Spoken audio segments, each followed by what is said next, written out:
Hi, Ronnie. There's no sound.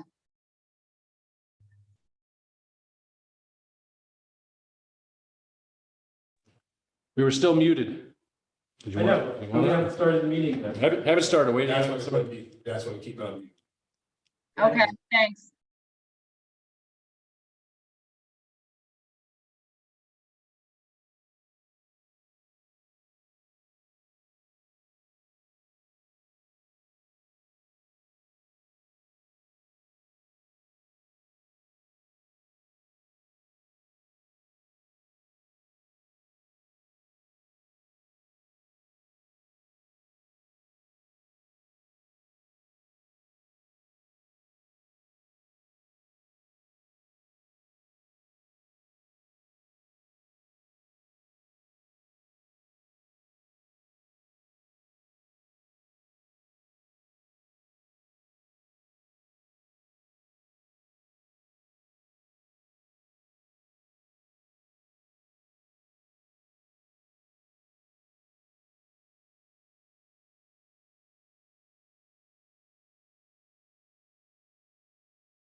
Well, what's Stephen still up?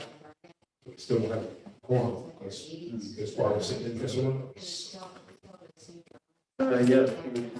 She can, I mean, Mike is in college because he's not joining us. Did you get John's message? Yeah, he's not. But he told me I can just make up. Oh, sounds good. I work with it. I'm feeling good. But do you also have the list that I gave out of the order? What? Do you have the order tonight? No? It's on the website. I think it was summer, or 12 in summer in her. I mean, we could be flexible just because I sent it out. Someone might not be here right away, so. Yeah, we show. It should be on the, if you go to the website though, it should be listed. The order, you know. Summer and Tawana were for me, you know. It says human rights, civil service, and then communications. Those are the first three. All right, thank you.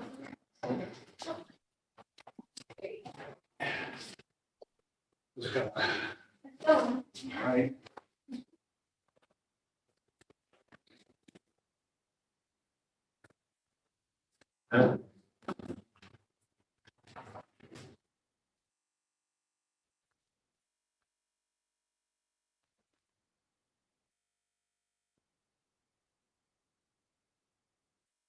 Everybody have their variance sheets? There's probably more. Here you go.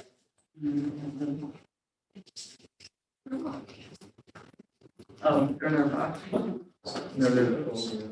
Did you get one that you're rejecting?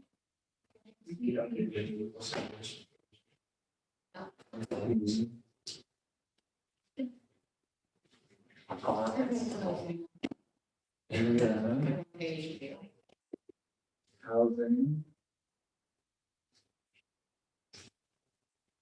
Assessor. ComDev. Is the resting of the apps coming in? Yeah, everything, yeah.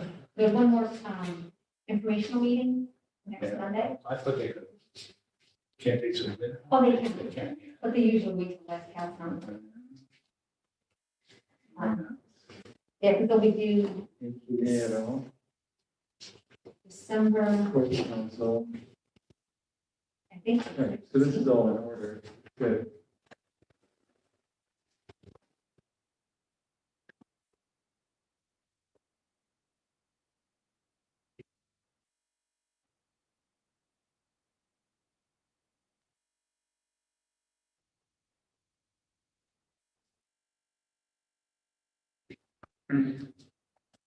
All right, where are these people? There's one. I'll make sure Jim's online. I thought he was kidding, but I'm okay.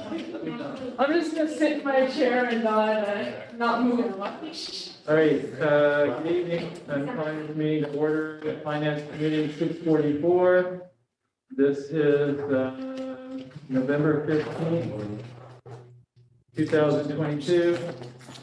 Thank you, everybody, for being here. We'll try to get through this as quickly as possible, partly because there's a lot of folks and because of the weather and because for some reason my battery is only 44%. So we have a time limit. All right. So we'll start with human rights. Tawana, you with us? Yes, sir. I'm here. How are you? Good. How are you tonight? I'm hanging in there. I'm glad to hear it. So anything you want to tell us about your budget here? The only thing is to point out everything is basically the same except for the contracted services where an increase was requested. And that was because we are going to go with another company for the online trainings. What we have been using, we feel we need to change that because they have not updated their trainings that they have available. And the new company that we have, not only will it provide the training for the discrimination, harassment, sexual harassment, workplace violence, and all that, it also adds the element of training towards diversity, equity, and inclusion, which is something that really needs to be done. That training needs to happen for the city. Absolutely, yes, very good. And then, is this training, is it generic in nature, or is it geared at all towards a government kind of entity? It's a mixture of both. Okay, because I'm glad to hear that, because sometimes, the only thing that seems to be available is for business, and that doesn't always match up to either an educational institution or a government body. All right, any questions for Tawana? All right, then, thank you very much, Tawana. We appreciate the explanation, and we appreciate what you do for the city. All right, thank you, and you all have a great night. All right, you too, stay warm. And don't forget to do your training or hand it in to Tawana if you haven't. Just plugging that out there. Next, we're moving to civil service, which is, what is it? If you want the back of your job on screen, if you're on the profile. I'm sorry, what page is that in? 36. 35, 36.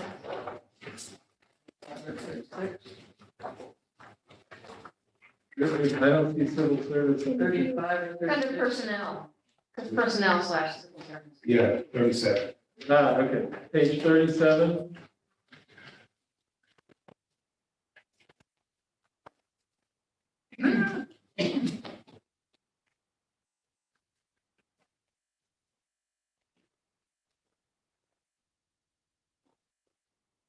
All right, Jackie, welcome. Is there anything that you want to tell us about here? Nothing's really changed. Everything's pretty much the same.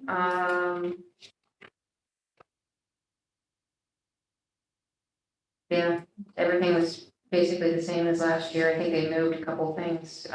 Service contracts is new only because they added the line for the printer that we have in our office. That was about it. So it's just 18,000 plus the regular pay, that's this contract. Yeah. Just matches the raises that happened mid-year, right? And are there CSCA workers in your office? Yes, two. So, okay, that's why the regular pay went up. Yeah. Okay.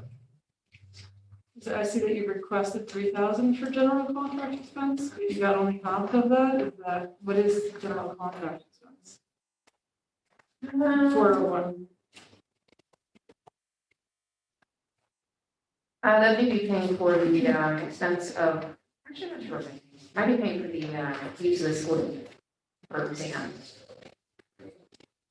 And the 1,500 will cover that. It's hard to say. It all depends on how many exams we have and how many people sign. We don't always use school.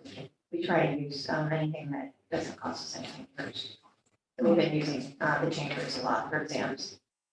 But And you also usually don't we have- know, like, how much you don't. we don't know how much the school will cost, only because if they have, lately, every time we give an exam, they've had ACTs and SATs going on, so we don't get charged as much. If there's other events going on, then we're not paying just for all of the custodians to be there. So the last few times we've used it, the bill has been much lower.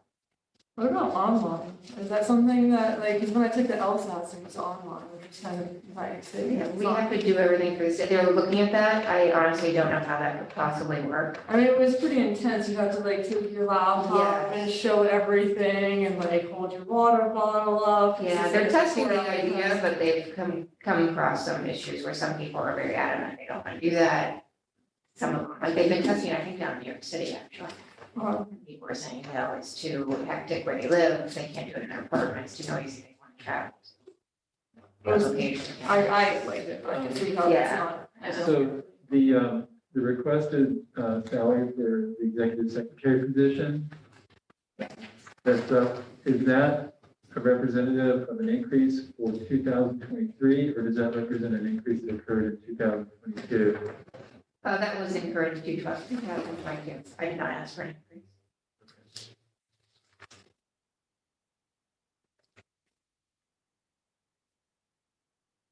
So that's the raises that we got mid-year Yeah, Last year. Yeah. last year. correct. Okay, any other questions for Jackie relating to civil service? Going once, going twice? Oh, thank you. Thank you. Have a good night. Happy snow starts getting. Oh, you got skis. Have a good night. All right, good. Then the next item is communications. That's the third page of the variance sheet, 42 in the book. All right, hello, Summer. Hello, How are you tonight? I'm great. How are y'all? We're doing good. Everybody brought a sleeping bag in case we get snowed in, so. I'm Making it- looking at the end of the table. I can't actually see your faces. You may not want to. Oh, there he goes. Okay. You can see our faces. I let me have Kyle here today. It's a little smoother when IT is here. Is there anything you want to bring up here in your budget? Well, the only thing that I would bring up is that it looks like in the recommended budget, my contracted services went down to 2,000. I am up to 3,000 already this year, and we do have a couple more. Barbara, we actually didn't talk about whether we want to have Spanish translation at our redistricting meetings. So that's typically what that contracted services is for, printed materials, translations, interpretation. And we've had a lot of them this year. So I don't anticipate that it'll slow down next year. So you want to see that increase, you mean? I think I'll be back asking for more if it's not increased. How much did you say you've already spent this year? It's about 3,000, I think, so far this year.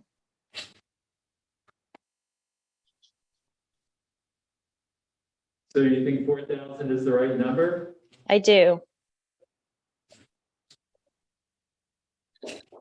So if you're at 3,000 now with a month left, you're gonna use $1,000 and then a month, another month? Well, we may. We do have a couple more events coming up that we should think about having some live Spanish interpretation for. So yeah, definitely. Even if we increase it by 1,000, it's already 3,000 now. And it is recommended 2,000. We want to up it at least 1,000.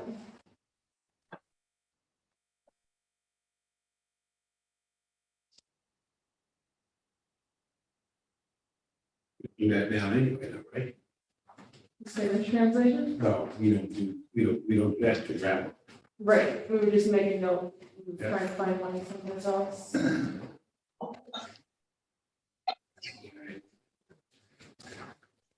All right, well, we'll take that under consideration. Okay. Anything else? Here, any questions here? Yes, no? No. Any other questions? Ray, are you gonna keep track of everything that, because I think this is the first thing we talked about, maybe adding something? Yeah, Or you're next gonna- year. And your raise, I'm sorry, your rate, your pay just went up based on the contract from last year? I don't think it's gone up this year. It went up, after the CSEA negotiations. All right. Did you request a pay raise? No, it wasn't. Did, No, I didn't. okay. Yeah. We had actually talked about writing into my budget, one citywide mailing because we've done so many of them in the past couple of years, and we have to go through the council process to get the funding. It looks like that didn't make it in, but that's typically about 6,000, kind of depending on what it is. So I don't know, that's something to consider, just putting, you know, one citywide mailing in there. We've done it for snow emergencies and trash and zoning, and I know I'm forgetting something, but we've done a bunch of them. So something to think about too. What would that fall underneath? Postage and, Postage, printing, well, the line item says postage, freight and express. yeah, that's just my own personal, like we did the ETPA mailing out of my budget. So those, you know, those tend to kind of come from my department. So we have to create another line item then, because it's nothing in the budget right now for that particular item. Unless you just put it in under like office supplies or Office something. supplies. Or, So where's that been coming from that you said you've been doing already? Where is that reflected here in the budget? It's come from different departments. Like I want to say the snow emergency and the recycling came from the DPW budget. The ETPA, which was not a citywide mailing, it went to about 1,200 households. That one came from my budget this year. Emily had the, we did it every household for your, and that came out of your education campaign. So they've typically come from different places. So the money really, this money's allocated out of different departments, then it seems like. So it should be their budgets, it's coming out of their budgets.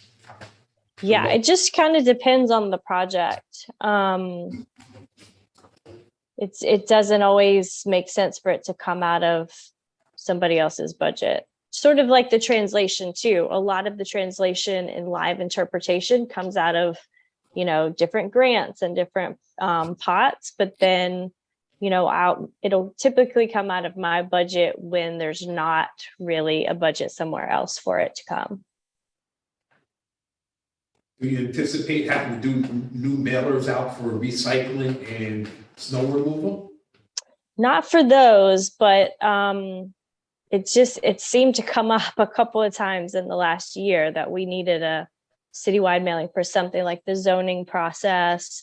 We have the redistricting stuff coming. I mean, you know, these things just tend to pop up where, you know, it seems to be the, I don't know, it just seems like a popular way for sending out. I think we did a COVID mailer that came out of, you know, we did a COVID mailer to every household. So you just never know what's going to come up. So anyway, I just thought I would throw it out there. there have been a couple of things that we've wanted to do, that we wanted the city, you know, to utilize that process. And instead of going through the council, it may not be a bad idea to have a little bucket that we could use, and if we don't use it, then we put it back into the bigger bucket.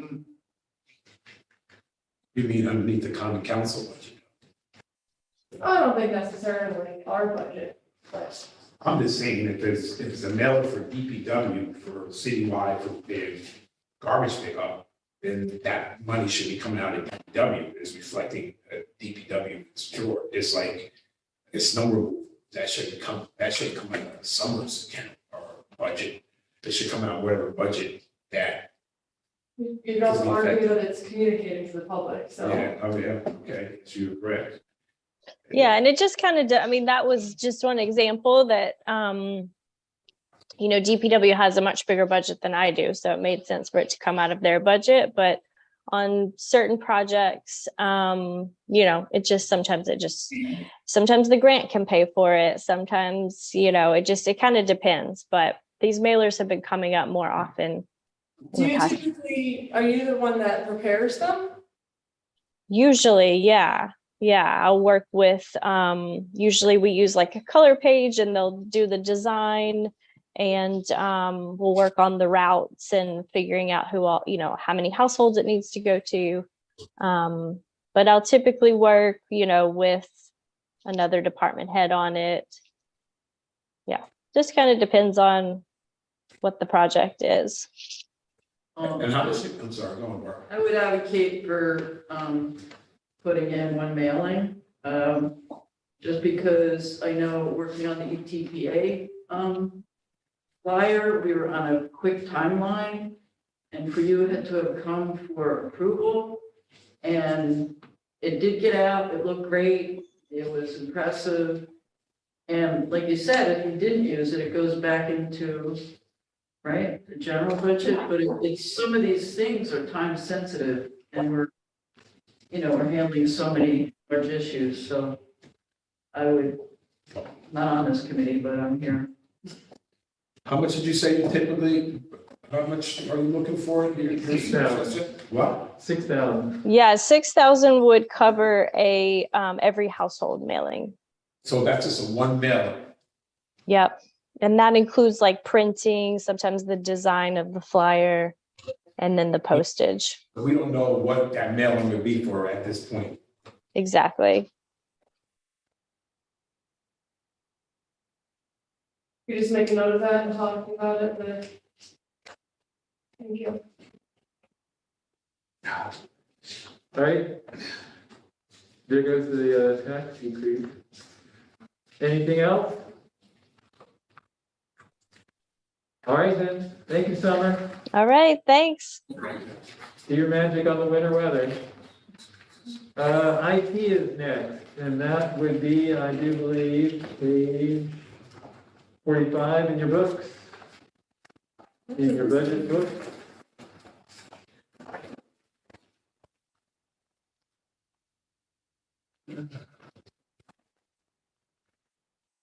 Any exciting news in here, Kyle? Anything, sorry, what? Any exciting news in here? Exciting news, status quo budget, except for one thing. There was an add-in on the service contract line for the housing department. And so, to provide, equipment for them, you mean? Software for tracking, short-term rentals. Okay. I do have a detail too, I just do the detail. if anybody wants it. It's looking similar to other budgets. You'll take this. I had a typo on the equipment one, but I'm trying to screw it. Now, there's a water department number, water department reimbursement? Yeah, so the water department contract is currently still 45,000, but it's currently being negotiated with the mayor and that. Uh-huh. Tentatively set for 55, just waiting for court counsel and that. And the mayor to recommend. That's the same. It's the same, yeah. I just looked for it. So the equipment is not what you requested. Yeah, you requested 6,000. Oh, so they moved that, so that got merged into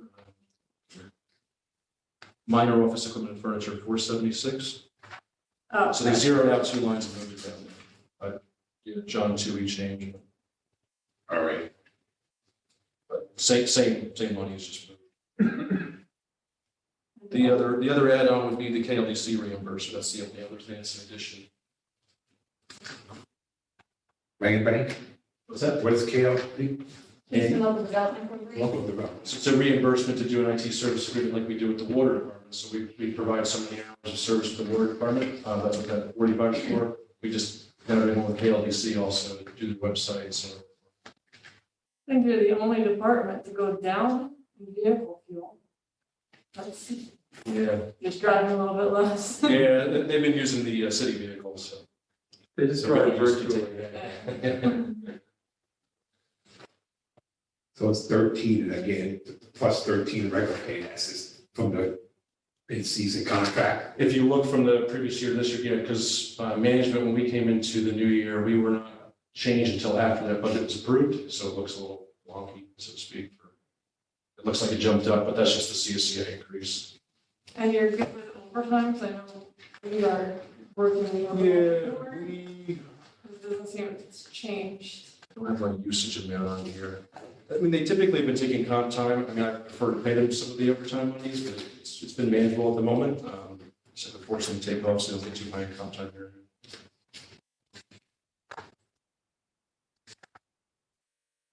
Well, we appreciate them being there. usually you get the short for like most months. They'll get Kings. I don't see anything else in here that stands out. What's that? I was just saying, yeah, I didn't see anything else that stand out from what I had there. Yeah, sometimes there's questions about service contract, which in the detailed budget, you can see line by line what all the items that add up to that big service contract line. Questions, but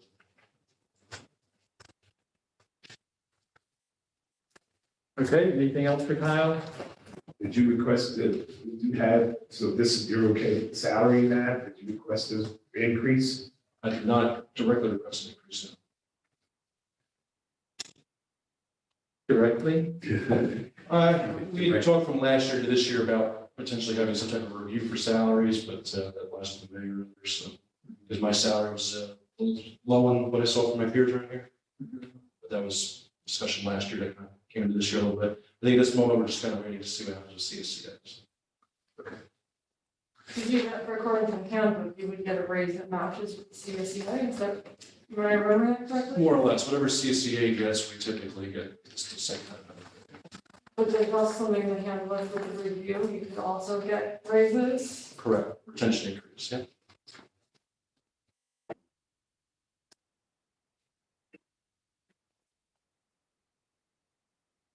Okay, anything else? Good.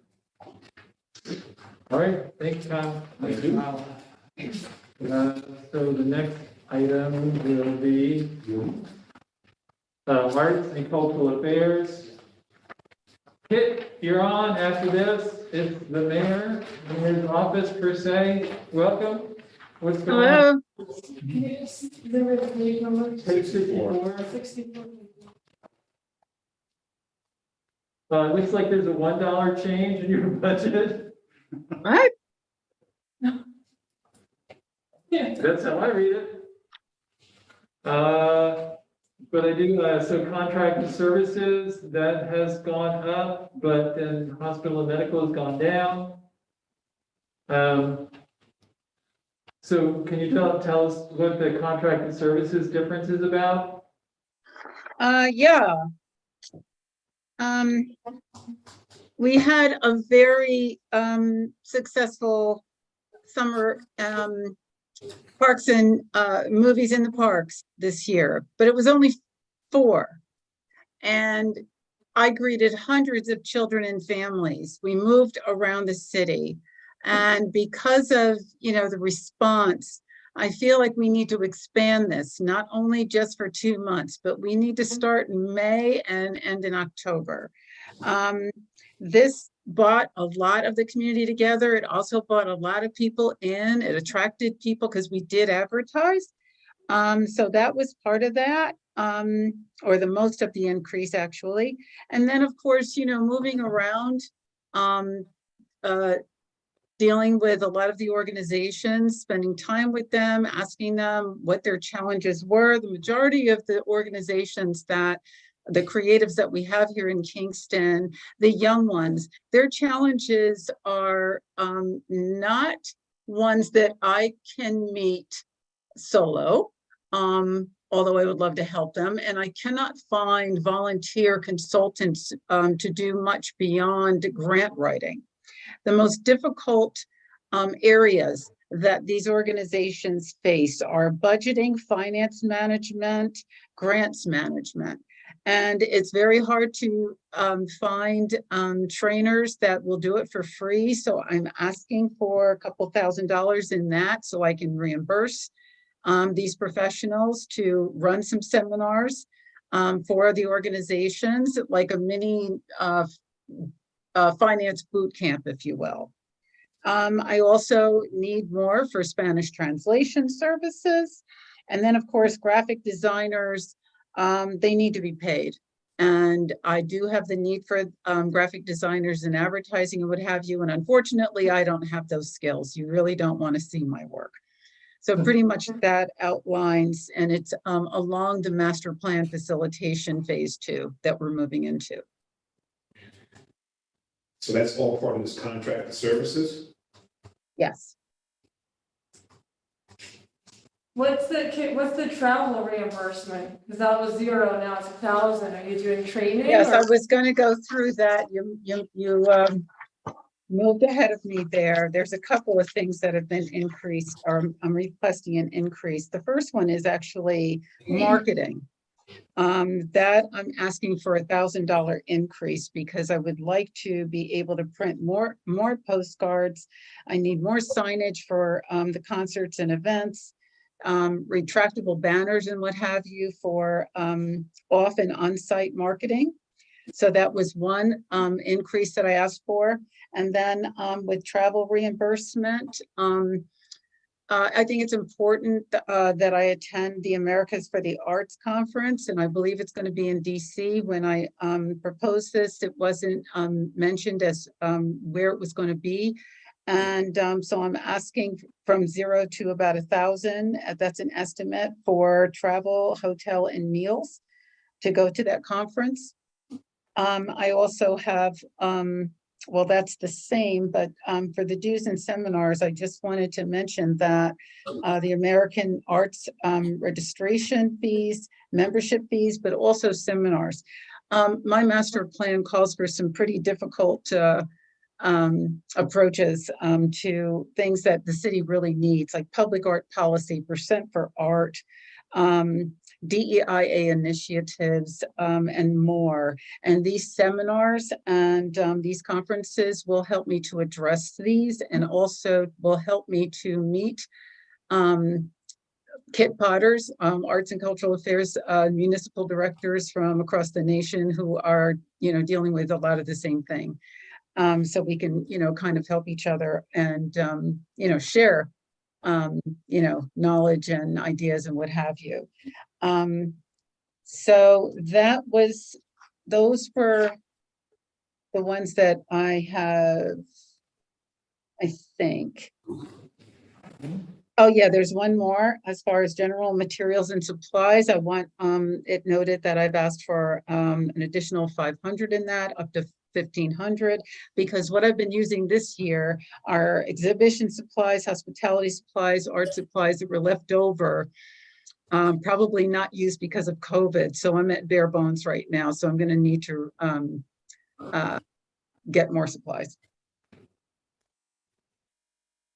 Okay. Yeah, Steve? Yeah. I just want to go back to the marketing expenses you were talking about. You mentioned banners and posters and things. Now, is some of that or all of it, is that done in-house?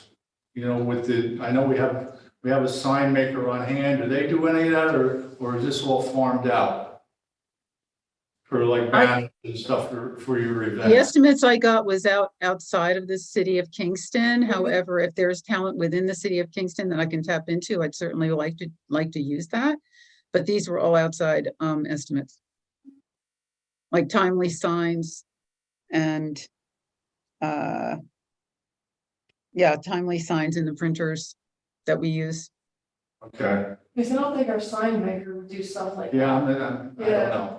Yeah, that's more of like the metal sign. Yeah, I know most of it is that, but I'm wondering if we have the capability of doing that. You're a graphic designer by trade, right? Previously. Or could we get the capability at some point? We might save money, But if If we were any able to do project that. manager has that skill. I mean, I have the skill, so I'm able to use it for my projects, but it should be paid for. It should be a professional that does the work. If you want to communicate well, it's a talent, takes skill. Okay. All right. I'm just thinking maybe upgrading our capabilities, so that we could at some point do that ourselves. Oh, I see what Have you're someone, with Higher. the capabilities Yeah. of doing that. I'm sure Summer could use some support in that, Yeah. I agree with that. It's very difficult. We're all senior managers, party of one. And, I was sharing an office with Summer, and both of us faced the same kind of challenges that, we kind of wish and dream of having a marketing division or another staff member that can assist some in outreach and communications. So perhaps that can be something that can be discussed later on. I know it's not easy to add positions, but certainly we have the case for support for it. Yeah, But okay. for now, I'm having to pay for my own, and graphic designers especially, well, for marketing, the printing, the signage, there's nothing worse than having a concert and not having a sign to let you know that this is sponsored by the city of Kingston. When you go to these other cities, they have these big banners, thanks, to City of Kingston, and I had nothing this year. I had to get on the microphone and yell, "This is the City of Kingston." So absolutely, we need some banners to let people know that the City of Kingston is doing good work for the city as far as bringing you arts and cultural activities and concerts. Okay. I think there's something we might want to discuss moving forward. We'll put it in the budget here. So, but then basically your grant, the reason it's at $1, I guess, is, I mean, your expenses are going to be covered by your grant from Nova, right? Yes. Okay. All right. Do we have any other questions, issues related to arts? Hearing none. Thank you, Kit. We appreciate everything you've been doing since you got here.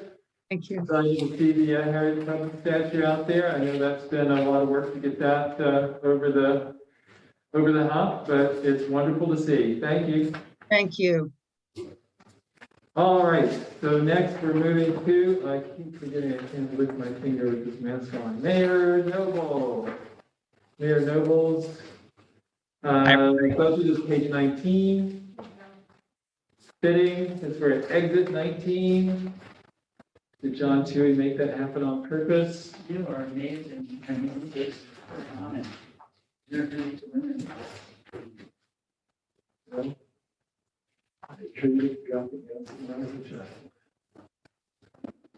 All right.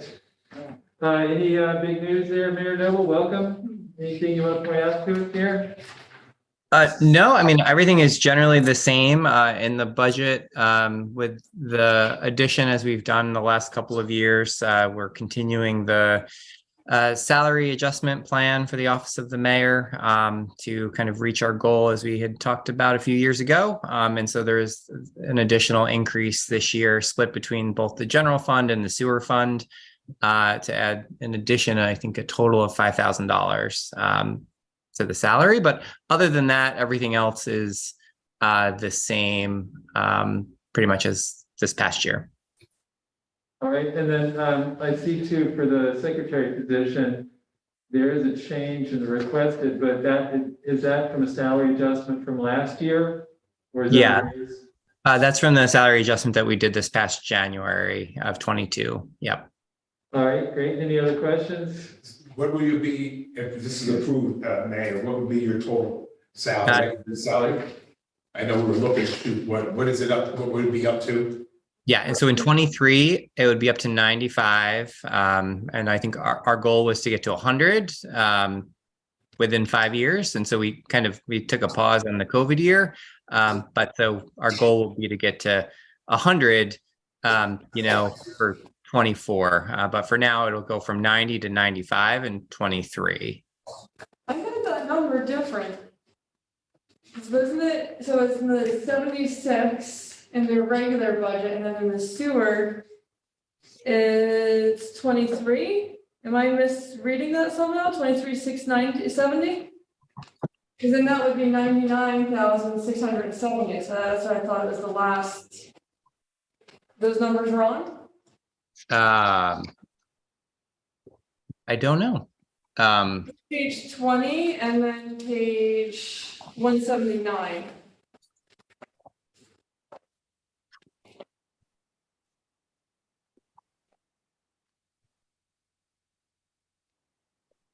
I'm missing something.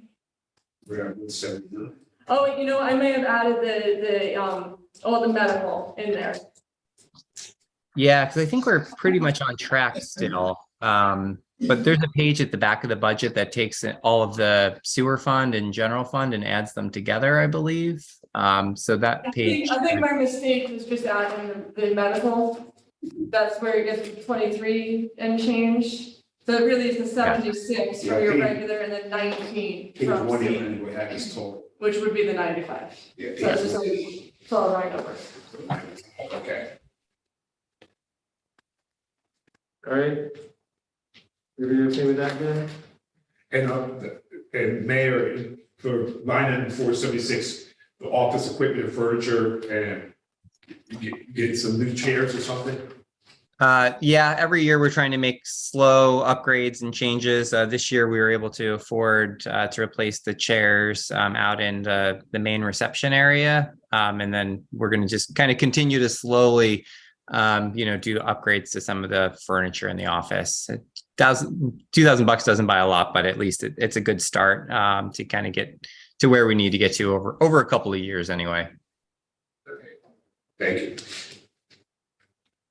Anything else regarding the mayor's budget? Hearing nothing, then thanks for being here, Mayor Noble. We appreciate it. Okay, And thank you, everybody. we'll talk soon.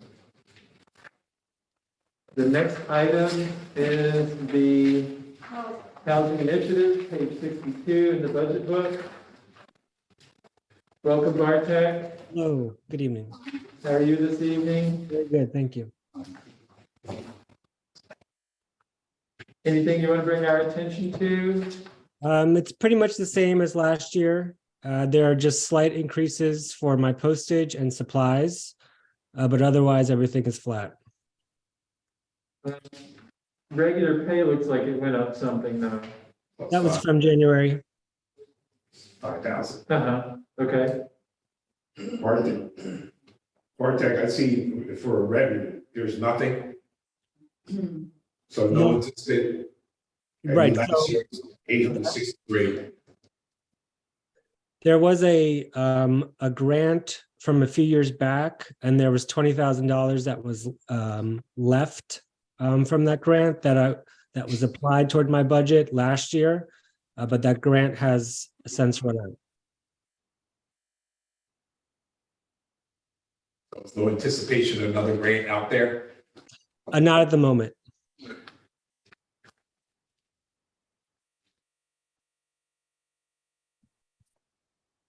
Any other questions for Bartek or Bartek's budget?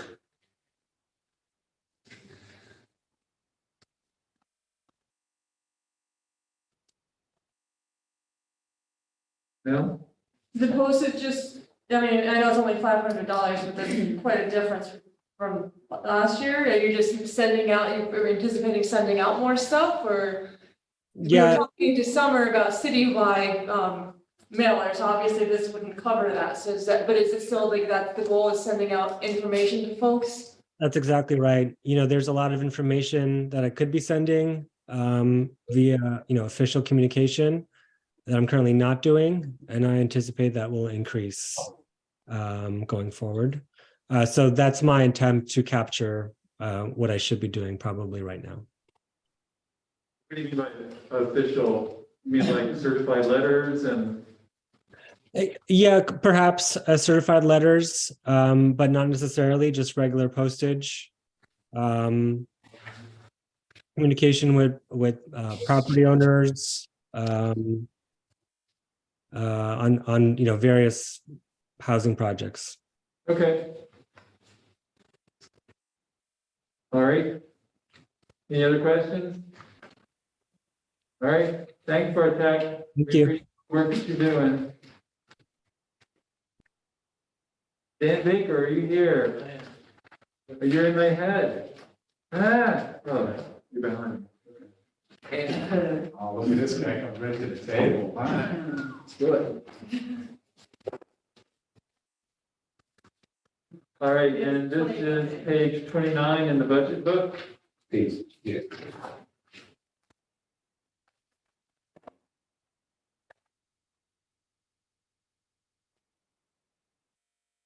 And I see stands out as 45,000 increase in regular pay.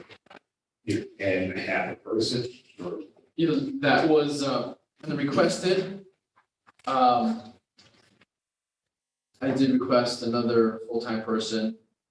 The difference you're seeing in the budgeted of 2022 to the recommended of 2023 is a full-time person that was only budgeted for about half a year.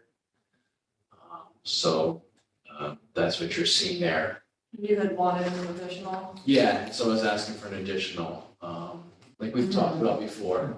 So we never actually did anything about that. I had a person who was here for an extended period of time. And then COVID came, and that person was let go for a short period of time, came back and left, went on to a different career. And it took a while to fill that position back up again, and then fortunately we had a change over again. So we have a new person who's there, is working out very well. But as we talked about before, we have a lot of building department work that has to be reviewed, and I think they have a large team down there, and we're just trying to keep our heads above water to review all of that data, to see where it comes in, and if we're adding any value to any of those improvements. So that's an undertaking. The request was, my expression to say, this is what I think is needed to be able to, really kind of get ahead of things. But I did have a conversation with the mayor. He did reassure me that we would revisit this. I think there's some new processes potential on the horizon and the building department on some workflow. And we're hopeful that that will come to fruition. If not, I'll come back and we'll we can revisit it. But I think, we had a discussion. I put a request out there. The mayor and I and John had a discussion, and it was back down to our normal level, which is a data collector, an aide, a deputy, and myself, and we do have some consultant work as well. So, I'm confident that the recommended will work out, and if it doesn't, like we talked about, when we come back, as we've always talked about, it's always a need, but I think, with some new workflow processes down at the building department, we're hopeful that it can be a better workflow, easier workflow. Okay. So it's still part-time? That's what it's gonna The be? data collector is full-time. It's full-time? He is currently around, yes. And that's why you're seeing that discrepancy. I think we had budgeted the 1 year as part-time. And then this year, it's this up and coming year, full-time. We may come back at the end of the year for a budget mod on the 2022 revised compared to the what is actually spent. We may be a few dollars short in there, because I think we hired it a month or two a little bit early. And did you end up getting the vehicle that we approved a while back? Not yet. We've been, I know Ellie has been working hard and to try to secure vehicles. We're trying to work as fast as we can when they do become available. We have that budget.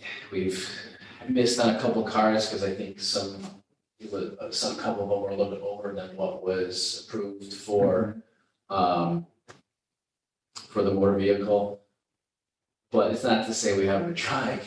We haven't. The mayor's been obviously flexible, and Ellie's been working hard to try to find things, but there just hasn't been much out there. I'm hopeful next year that it will, that market will loosen up, and we'll be able to find something. Okay. Last year, I know we had a pretty hefty conversation about the reviews of departments.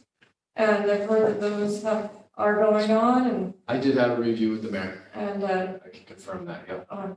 and things are going well, and no issues with any of that like last year. Are you happy? Yeah, I personally, yes, and I have, not that I'm any official representative of other non-aligned employees, but I haven't heard any negative feedback on that issue. Okay.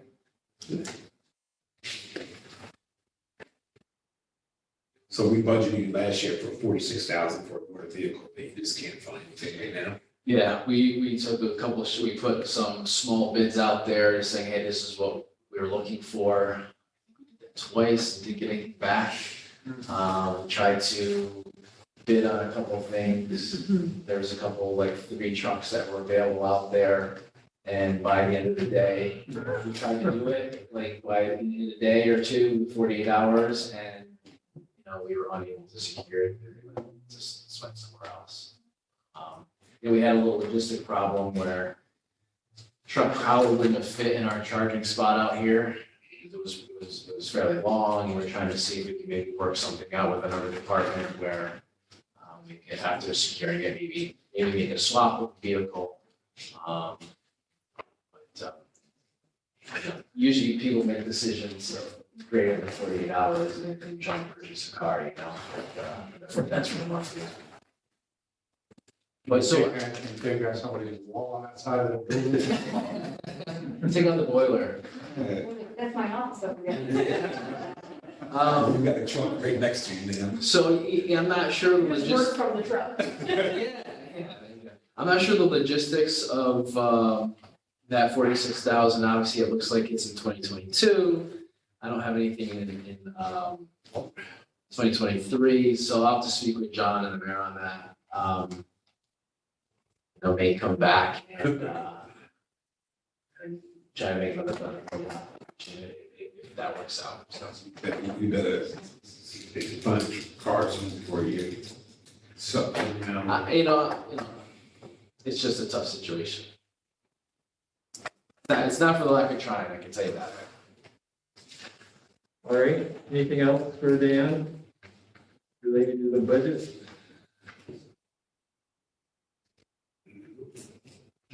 Straightforward. All right, well, we've assessed your budget and looks like it's all flying through. We could be charging them for this? Thank you, everybody. Have a good day. Thanks, Dan, we appreciate you here. Thank you. Community development, Mandy here. I am. How do we do it with you? And Right it's behind making you. life easier for everybody. Oh, So, good. like you. Page 40. 58. 58. 58 is the budget book. For everybody who's joining us on.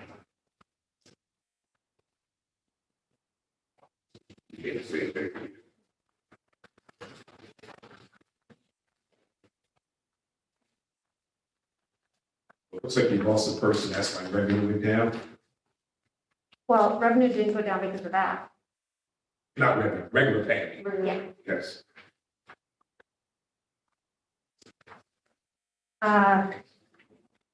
The contracted expenses, I asked them to move the money for the cell phones into a telephone line because it just makes it easier when Amy is trying to do the reimbursements, otherwise it's coming from the consultant line, and it really shouldn't come from there.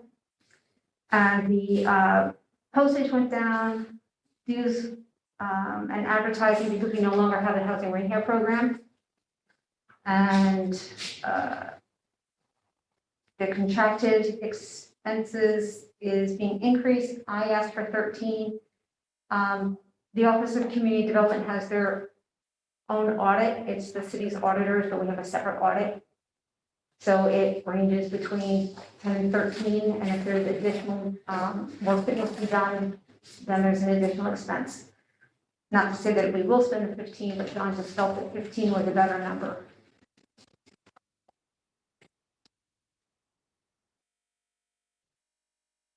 The revenue went up a little bit for the KLBC reimbursement. It was increased by 5382. And the CDBG reimbursement did go down a little bit, and that's because we lost a person. What happens is with the CDBG funding, we are only allowed to have 20% of it be used for reimbursement for administration. The housing rehab was allowed to also take 20% of the housing rehab money to be reimbursed to the city for administration purposes, for salary. So because we lost her, we can't take money for the housing rehab.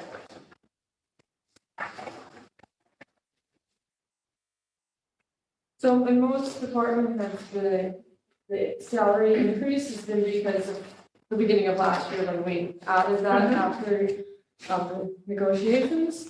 But yours has the requested and then recommended less. Can you just explain that real quickly? I did ask for an increase in pay. But this is just from last year, so you didn't. So I know I asked for one for this year. But I mean, is this increase from what you requested No. or? No. And so in 2020, I stepped up to be the Director of Community Development. I'm also the Executive Director of the Kingston Local Development Corporation. I'm the only staff person there. When I stepped into this position, none of my responsibilities were lessened. So I have really two jobs. I did ask for an increase in pay in 2020, didn't happen.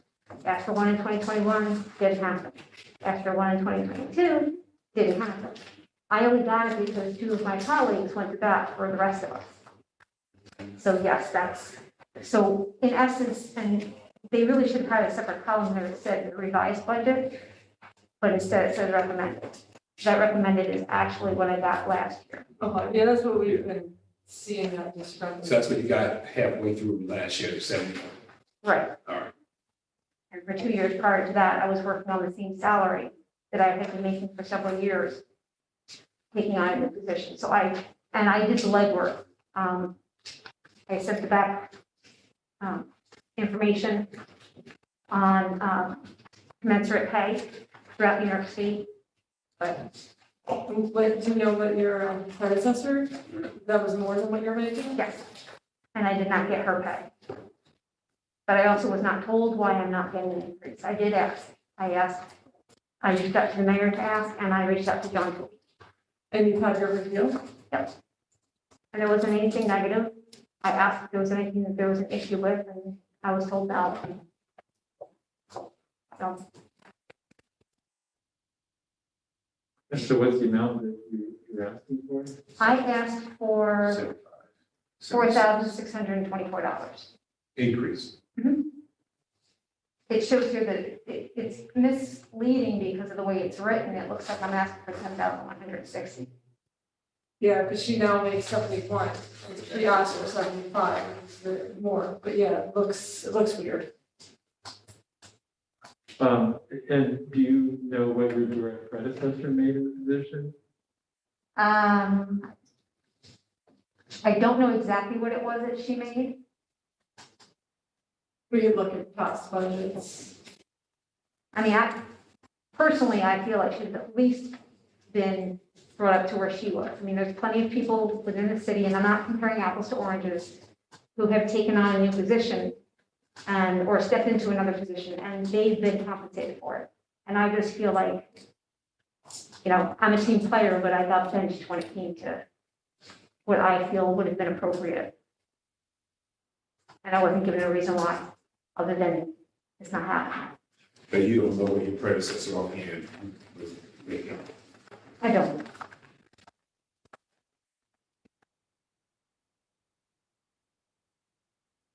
Can we make a note to look at that? Yeah, we can.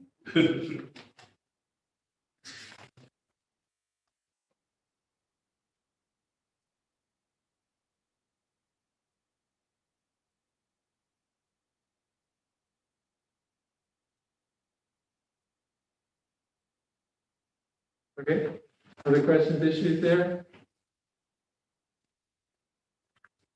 Anything else for community development? Department's just, everything's going well? Okay. Okay. Yeah, I mean, I personally put in a lot of time. I'm not with the FSLA, non-exempt employees. I don't get overtime and I don't get comp time.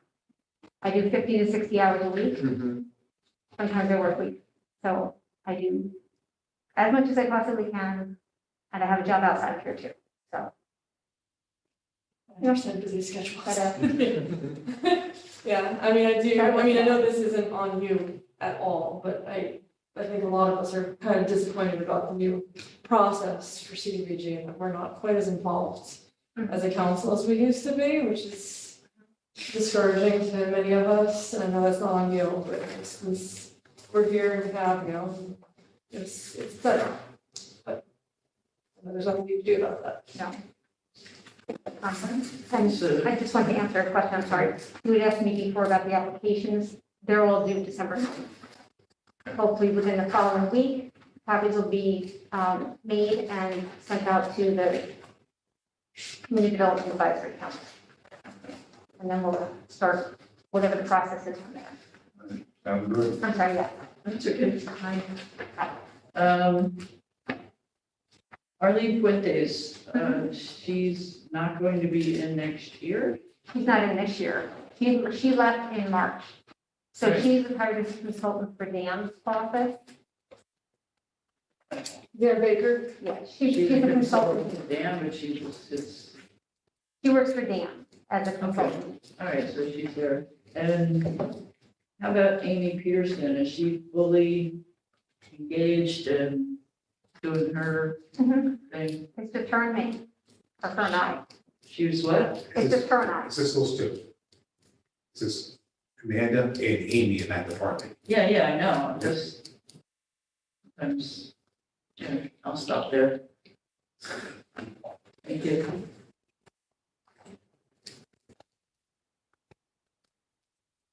Anything else? All right. We're gonna take some of these considerations during our review. We're just kind of. Just when it gets started, it's like, whoa. All right, we'll keep developing community for us, Randy, we appreciate it. Well, we'll see. Thanks, Mandy. All right. Next item on the agenda is health and wellness.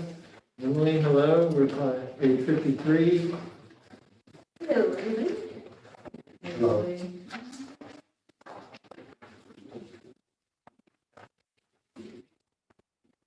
And we just, we're 2/3 of the way through the evening here. All right, Yeah, anything you want to tell us in particular? well, I have backup documentation. Do you guys want it? Sure. I also have handouts because if I hand this out to you, you can as a communications goal for one of our grants. Somebody hands you your letters. And just in case you guys didn't see the Beaver Hero, I love these also. That's under your department? What's that? Where you're section under your department? Road Heroes came under your department. Yes, so do you want, yeah, do you want to talk about that? So the Road Hero, that was the transportation education campaign that we did. Y'all paid about $45,000 last year for this. We did a number of channels. I actually don't have a full report for you yet, but I will have one next year for the, next month with Public Streets Council. But I did want to bring this because I think it's really important. And I brought the CHIS flyers because, maybe I should even back up and remind you all that my department serves as two programs, the Creating Healthy Schools and Communities grant program. And then we also coordinate the Live Well Princeton Commission. Both are almost completely grant funded. My budget is about 90% grant funded. My budget's about the same as last year. I'm happy to talk through anything. Well, I would be very happy to get a report on this because, as far as I can tell, we put up 3 signs in the Delma mailer. So, I haven't seen much evidence. I mean, this is very nice. This is comprehensive. This is on engagehouston.com. That's been the website we've driven all of the pieces to. There have been bus ads, and the Kingston Police Department will be running social media. That's the reason I don't have the analytics yet, is that it will be posted on the Kingston Police Department social media in the next month or two. And then, in a partnership with the police department, we have a citation flyer that will be, the police department will be handing out to people on site. Good. There's still some materials coming out. It's not the size of the buses. The Be a Road Hero ad is. It will be. It has, it is. That's what I thought. I have a photo I can send you all if you want to see it. So it's part of a big campaign. What did you think that we should, you said you only seen 2 signs. I mean, I've seen 1 or 2 signs back. Yeah, I've only seen a couple. They're very difficult to read. There's a lot of text on a small lawn sign. I think those are poorly designed. We're talking about, getting somebody to professionally design them. So I don't know who designed them, but and we got 1 flyer in the mail. I haven't seen anything on buses. As far as I'm concerned, there's very little of this that's actually reached the public. And I'm judging from, an N of 1, which is me. I've done a poll around. I have asked some other people. They're not aware of this going on. Yeah, and I just like I have an issue with the yard signs because I actually feel that they are unsafe. Because when you drive by and trying to read it while you're driving by, and they're small, I have got eyesight too, which doesn't help, but I wasn't too happy with the yard signs. I just feel like they're not useful when they're just waste, like literal waste, because we have to throw them out. And there's an issue of placement. So there's one that was placed halfway along Academy Green, and you're driving by. Number one, you're either driving by or there are cars parked there. So, you can't really read it. It's too much text. If you stop to read it, you have to pull over. That creates a danger. So, there's an issue just where they were placed. So I'm glad to hear there's going to be more. But, when it's done, I'd really like to see that report so we can understand what went well and what we can do better in the future. We did a number of different channels, which included some video production. The $45,000 actually did not, I feel like we got a lot for our $45,000. And when I show you the report, you'll see all the analytics of everything that we did. I'm sorry to hear your disappointments in it. As transportation education campaigns can be really difficult, as you know, a lot of different people wanted a lot of different messages out there. So we narrowed it down to 3 groups: drivers, pedestrians, and cyclists. Each one we had sort of its own communication that we wanted to get across. And the yard signs were also for pedestrians and cyclists. Right, well, I get that, like that makes sense, but I think just if a driver is driving by and tries to read it, that is a safety issue. So if there could, and just honest critique, there's nothing personal about anything, but if they maybe were placed in places specifically for pedestrians and cyclists, they would make a whole lot more sense to me than putting them so close to the road when drivers are looking and then all of a sudden they look up and it's a pedestrian. It's just I feel like there's so many people in Kingston. I don't want to create any more safety. So I tried to place them at intersections that I noticed that I am at a stop, so I can look over and see it. So I tried to put one at the roundabout where I think that there's people that stop. I tried to put them at the Academy Green, where I know that people get backed up taking that right to go into uptown, and that would be a good place to catch it. Once I put them out there, they're out of my control. They got moved, they got run over. So, after I put them out, there was only so much I could do. And I really did try to think about where to put them. I tried to put them by crosswalks where I see people crossing for services. Again, I think a transportation education campaign will never solve all of our issues. This was a first attempt at it. We've never done a transportation education campaign before. In fact, Kingston's pretty remarkable in that, and I actually think we should all be applauded for it. Also, we have this template now.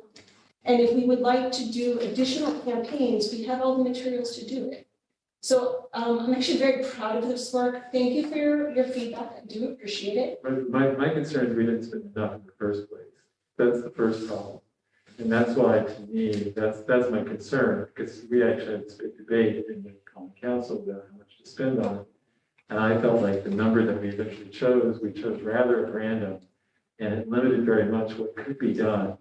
And so, even hearing that you were the one who was going out and placing them, I would think that there's, a consultancy firm that if we'd spend more, that would really know where to place it and be able to think that through. I appreciate the thought that you're putting into it. But just as we're talking about the graphic design, it's good to have people who are experts in that field. And so I know that some of the places are doing a program called like Zero Casualties or something like that. Yeah. And so, Vision Zero. yeah, Vision Zero. And so my concern is that this is just too small. And that, and while I appreciate all the information that's on this flyer, I know too from the work that I do, you put too much information on something, people don't really read it. So that's why if we had, like a monthly mailer going out over 12 months with one piece of information on it, that's the kind of thing that I think might be more effective. I don't know, but I mean, it'd be great if we could spend more money to hire a consultant who's, a real expert in this field. So I'm just saying, that's because I hear what you're saying, it's been difficult to do. And, you have to make a lot of choices given the relatively small budget. And so I would like to see us think about a much bigger budget and a much bigger program because of how important I think it is, like you're saying. And I don't think it was such a reactive experience for you and for us, because like this should have happened in the planning process of the major work, right? It shouldn't have been after the work or the work was nearly complete, people were already using it. And that's why we rushed to get it funded. Why you probably rushed to get it done, and then it's sloppy because of that, not because of anything sloppy, but I mean, it could be better. I agree, I think it could be expanded for sure. It could be better. So, and I think it was reactive, and I think we need to make sure that stuff like this, if we're gonna do major infrastructure work, that stuff like this has to go out before, not after. I know I've said that now like 3 times, I'm very passionate about that. And I know the council is concerned with other transportation issues, and education is part of those 4 E's. It's like engineering, enforcement. Thank you, education, I can't think of it, because like add another one, there's another one? Eggs. Anyway, education is something that I think not just the city of Kingston, but all municipalities should do more of. Yeah. So completely agree with you. I didn't think we would go so far into it. Again, I would have brought next month, I will have a full report that I'll definitely send to you all, so you can really see all the channels where we put it out. Can I just mention my other big project, that's Creating Healthy Schools and Communities Grant Project? It's a State Department of Health grant. We're in year 2 of 5. We're doing really great work. I just want you to know that this project is happening. And like I started to say, it's sort of a joke, I can count this as part of my communication goals for the grant, that I told you all about it. I'm happy to answer any questions. Anything else? Again, so your budget is completely covered by the grant from Novo? No, it's not. So it's 2 grants. The CHISC is the State Department of Health. Okay. That's 1 full-time employee, and then we do contracted services. We go out to Cornell Cooperative Extension and Family of Woodstock to provide services for that grant. Then the other grant is the Novo grant. Oh, I'm sorry, before I move on, in that State Department of Health grant, I say 90% because this, we provide better fringe benefits than the state will let us reimburse for. So part of the city pays for part of our fringe, our benefits. Okay. But everything, all of the programming, that is all part of the state grant, gets reimbursed. Then. No, I know, I'm sorry, took a breath, sorry. The grant money, I know in years past, we weren't sure, but you're sure, because we forgot to ask Kit too, because I think hers is funded too, but like, we're confident that this money is gonna come, because you don't know for sure, right, because it's right after our budget season, is that correct? No, so I applied for a 3-year grant, and we're in the 2nd year, this will be the 2nd year of my Novo grant as well. So I know for sure for next year. All right, yeah, because it's come up, it's right here, so.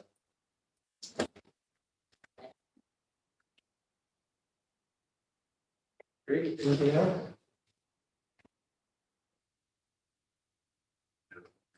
All right. Well, we appreciate all your putting in a company here. And I do appreciate it.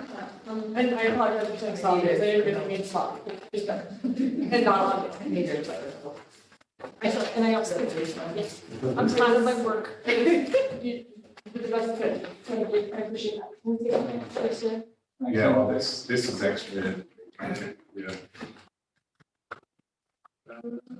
All right, planning is next, page 72.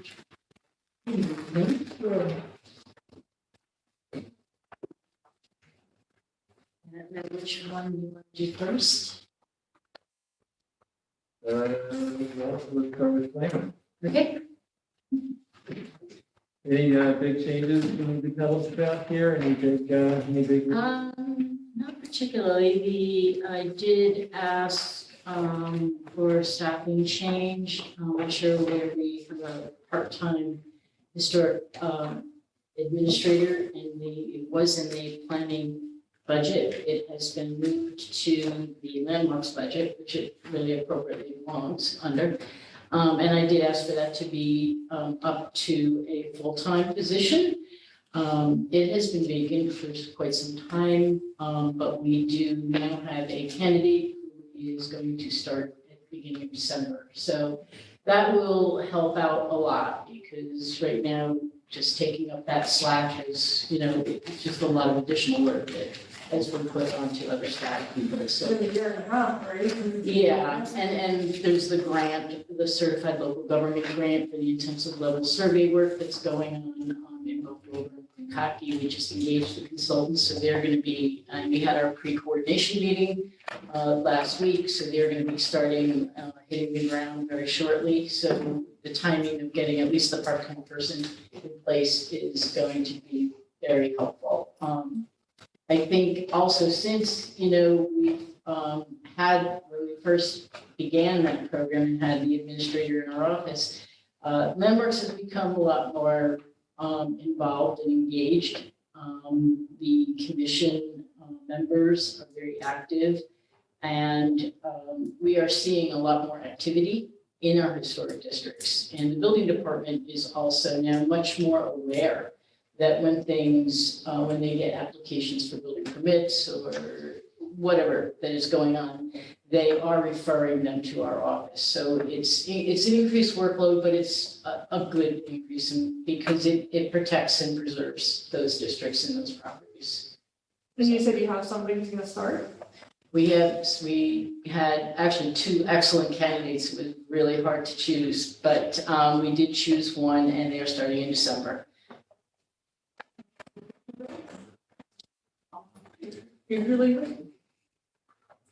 So that's primarily the big thing in planning. Yeah, overtime of $11,000. Right. We've been doing a lot more overtime pay rather than taking comp time. Kyla and I both get overtime for the meetings.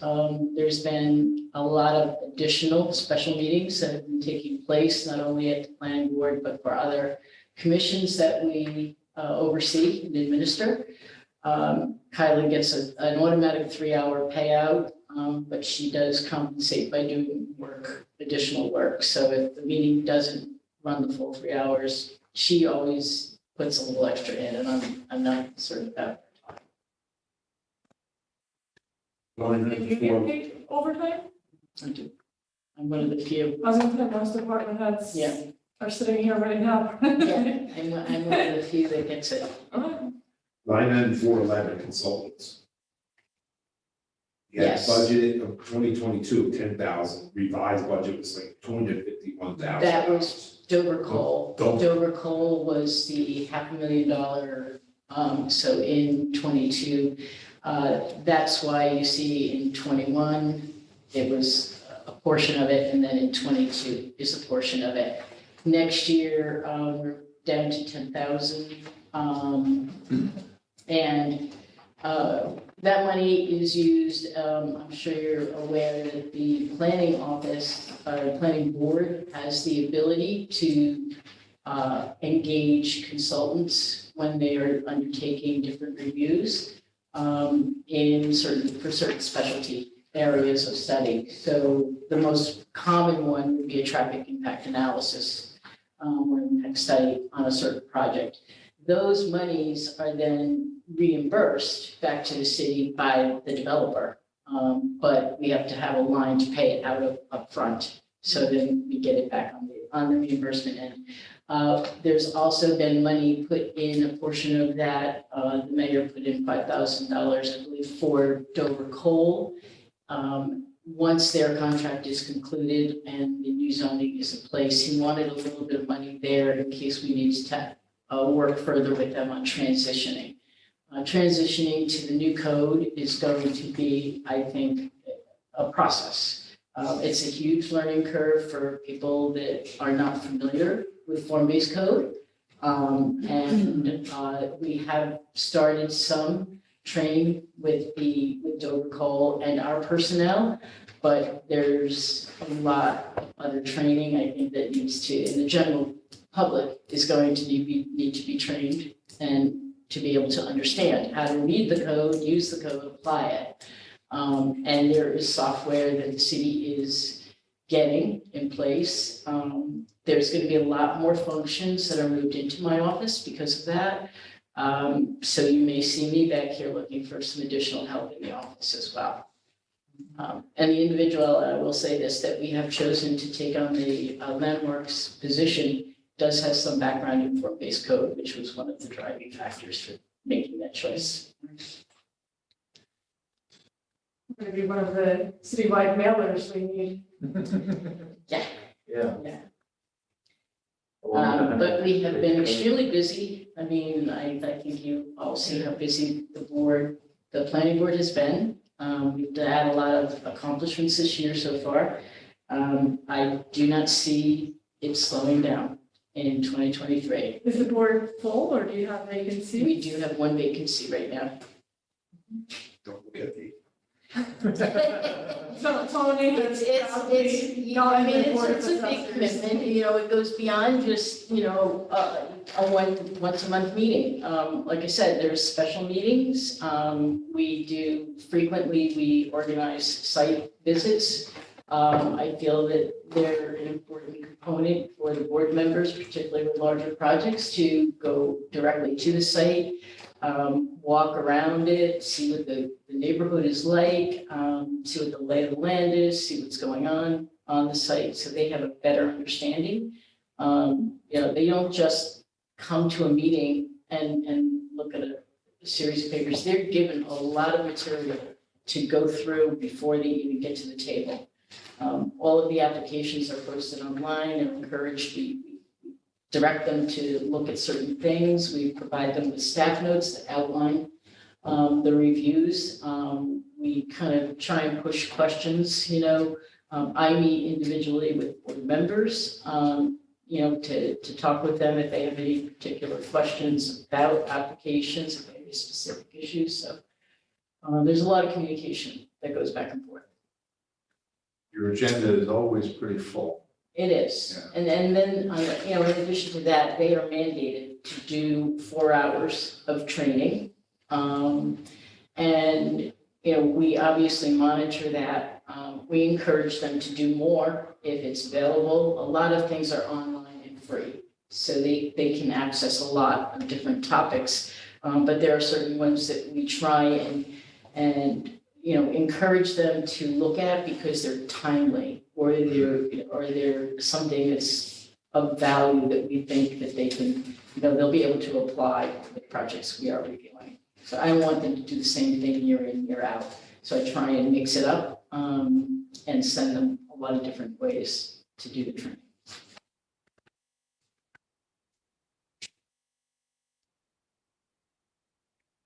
Anything else on that? How are the historical properties doing? Historic properties, okay, this is the old Landmarks bid budget. 68. So this was the old Landmarks budget. This now incorporates the Heritage Area Commission budget. It has brought in the Lighthouse budget, it's now brought into this budget. And the Fireman's Museum is now moving into our office from the clerk's office. So that's all encompassed in this new budget called Historical Properties. And the part-time person, as you'll see, has been added in here, taken from the planning budget and moved into this line, into this account. I see for the maintenance of the building, the volunteer fire, you don't actually have any money for that. It says you Okay, got- yeah, no, that one I had requested, that got moved. Hang on. That got combined, originally, that's where it was in line 442 of the old, it was in 1620, 442, so I automatically, when they told me to put it in my budget, I put it in a 442 line.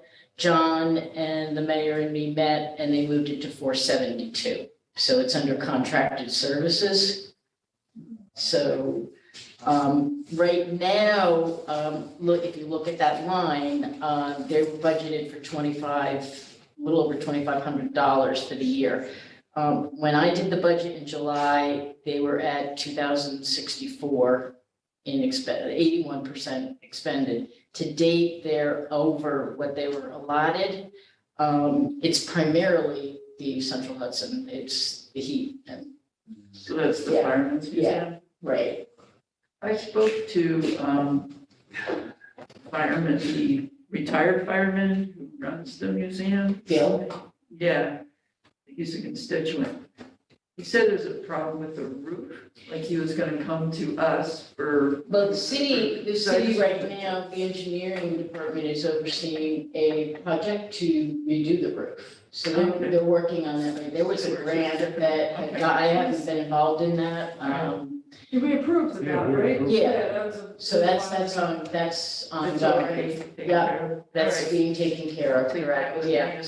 I mean, I think bringing this historic property in makes sense into this budget line. I want to work with them a little bit on, maybe helping them out, seeing how the city can be more of a partner with the volunteer rather than just paying a bill, for gas and electric. I think the city has to start really engaging in some of these properties like the lighthouse that we own, and really start supporting them and promoting them a lot more. And you'll see when we get to the historian's budget, there's something we're thinking of working with him on, and I think that's how we can do it. But in this budget too, we are also talking about redoing the walking tour brochures for the city of Kingston. The walking tour brochure has been paid for by Friends of Historic Kingston one year. It was paid for by Ulster County Tourism one year. So now it's the city of Kingston's turn to produce it. And it's just really just a reproduction, and we'll put our name on the front of it.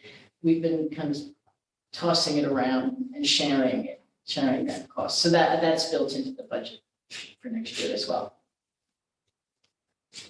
All right, speaking of the historian, page 67. The only change there was a little increase in dues and seminars and associated fees, a little bit of an increase in the contract expenses. Right. But are you talking about putting something else in there also? So with the contracted expenses increase, the slight increase there is the city historian, who is Taylor Brock, who I'm sure you are all familiar with, is doing a really excellent job. He has been working very diligently at scanning a lot of the historic records that Ed Ford had stored in his house, and he's scanning them and digitizing them to preserve them, and then they'll be kept in a secure location. But the scanned ones, he wants to work with Hudson River Valley Heritage, who has a website, and put all of this information out there. So it's readily available, very easily to anyone and everyone without having to look through a plethora of paper or index cards that Ed used to have. I don't know how he did it, but he did it, he was organized. So Taylor has been working on that. Taylor also wants to, as you know, the Association of Public Historians met this year in Kingston for the first time. Taylor worked very hard at getting it in getting that to Kingston. But for him to participate in that next year is gonna have a little bit of expense because he will be traveling. And he wants to, and I think it's appropriate for us to support him in that. His stipend on an annual, his contractual stipend is only $750. And I think we get he gives us a lot more than that. So I would certainly not hesitate to support him a little bit for travel. And I got to see him in action at the conference. Yeah. So he was good. Does he need more index cards? Those are historical, aren't they? Shade trees. Shade trees, Contract yes, services are up a yes. little bit. What page? 76. We get more shade. Well, we are just, the last grant that we got was for tree planting. We had hoped to finish it up this fall. But we were not able to do the final planting, so we are scheduling everything to be wrapped up in the spring. We've done about 2/3 of the planting so far. What we found this fall really was that we could not get the supply. So we are already working with the landscaper who we contracted with for the fall planting to do the springtime planting. And because we are so far ahead, we have a larger choice of types of species that we can put in. So that's what we're working on.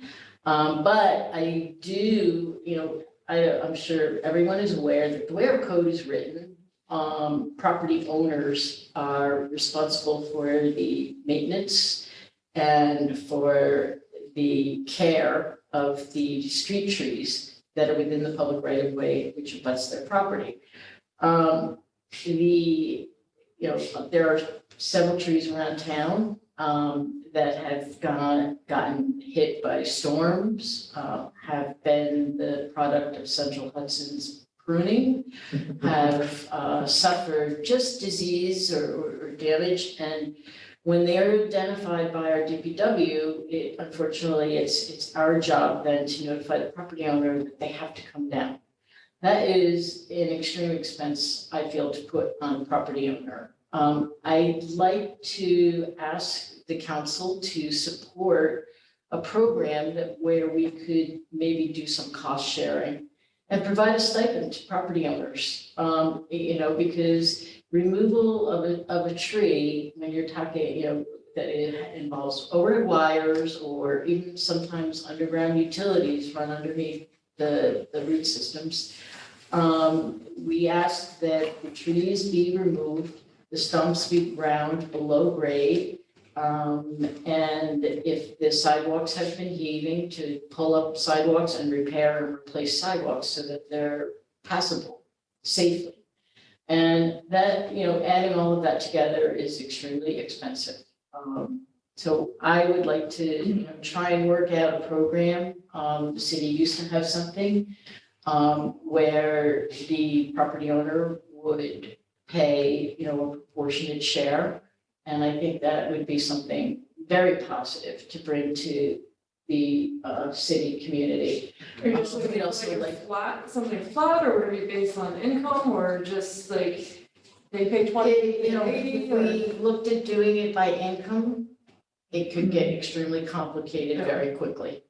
It's easier just to do a flat cost share. And then if, one way to do it would be to identify multiple locations, the city to put it out to bid, and have one contractor go around and do it. And then each property owner pay whatever proportionate share. And we'll work that out. I don't have that whole program figured out, but that, or, they pay individually and we could give them a cost. 25% or live capped at 500. On average, how many trees get marked to be taken down each year? There are quite a few. And we're actually working With Ruth, Ruth Ann right now was looking at exploring a grant for ash trees who were hit by the Emerald Ash Borer. Our street tree inventory identified several ash trees, and it looked at the conditions of them. When we had the grant for tree removal, we removed a lot of them that were identified as priority 1 removals, which means they were in extremely bad shape. There are still quite a few left on that list. Kyla just the other day pulled out all of the emerald ashes and identified, so we'll know, we'll go around and just confirm, but there's still several on there. And that part of that grant could potentially allow us to remove, that's just focused on that one species because of the emerald ash borer and the damage that it created. These shade trees, when you plant them, do the property owners have a say in if these trees are going to go on the property? Well, the property owner has to consent, first of all, to the planting because they are going to be expected to take on the responsibility of its care long term. And we do allow them to ask for different types. We typically would plant maybe 4 or 5 different species. Some property owners are looking for trees that we no longer will put in as street trees. For example, the pears, everybody loves the Bradford White House pears, but they're not really a suitable street tree in this area. They're a beautiful tree on the lawn, but they're not a viable street tree. So property owners will have a say if they want a tree in front of them. We do try and work as best we can. Like if they want, obviously if they've got overhead wires, we can't put an oak on their tree, in their property, but we'll work with them and talk with them about different types of species. If they want a flowering species, we try and accommodate, we try and do underwire trees, which will mature at like 20-25 feet. So wire should not be an issue. We do medium-sized trees and we do large trees.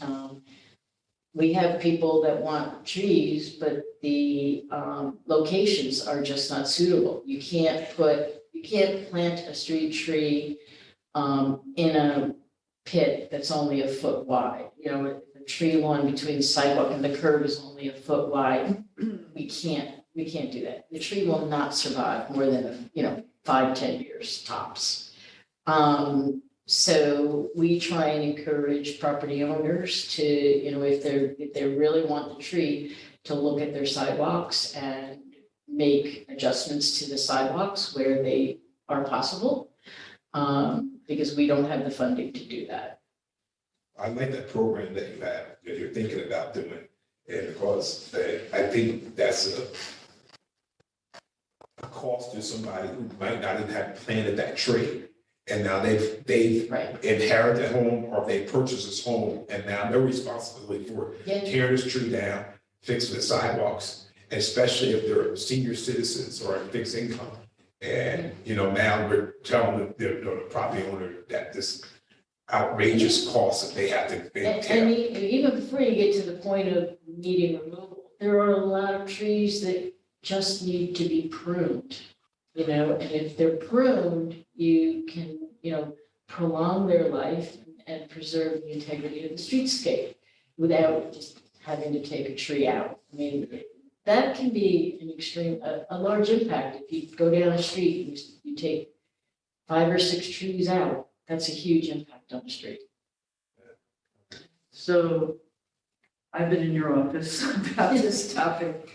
And there's one resident, one constituent who really did all kinds of research, Adam T, et cetera, goes on and on. But he hasn't been back to me. I hope everything's good.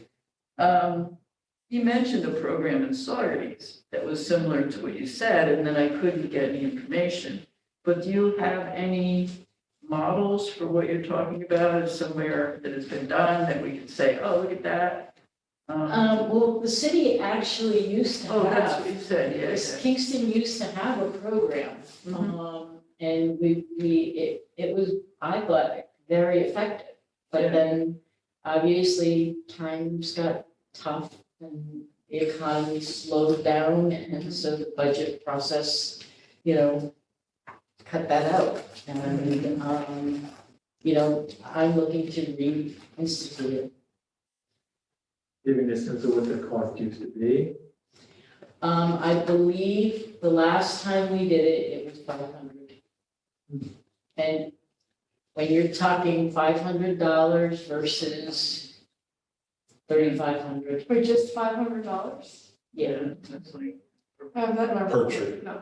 Oh, per tree. Yeah. I'm like, wait, hold on. Yeah, no, that would be for the trees. The city would, so the city. That makes no sense. Right. And I don't actually have $500 in my wallet. It shows. You could do it two ways. You could say where the property owner gets that as a stipend, or you do the reverse, where we identify, and working with our street tree inventory and our DPW, where the worst trees are.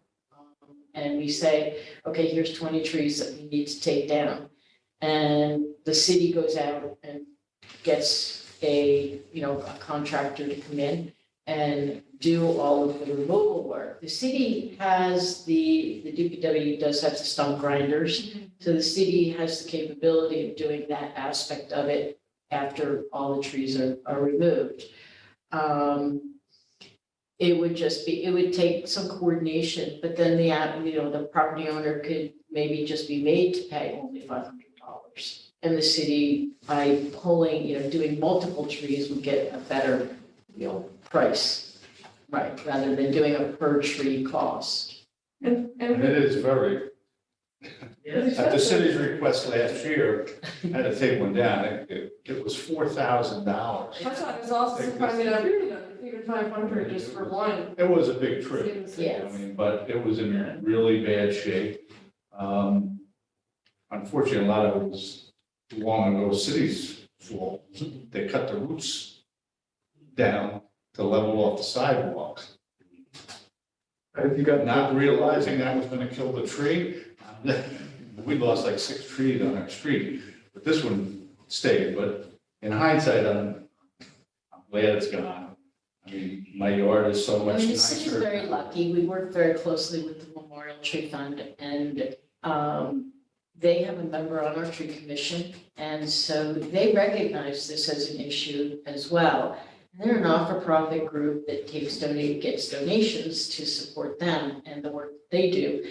And they actually created a program that city residents could access, but they only have 4 slots, and they also help with tree removal. So if somebody comes to the tree commission, has to remove a tree, gets the approval, uses the arborist, they can apply then to have some of that money reimbursed through them, and we use them as well. But there's only, so many of those slots that they are making available. There's not enough for everybody.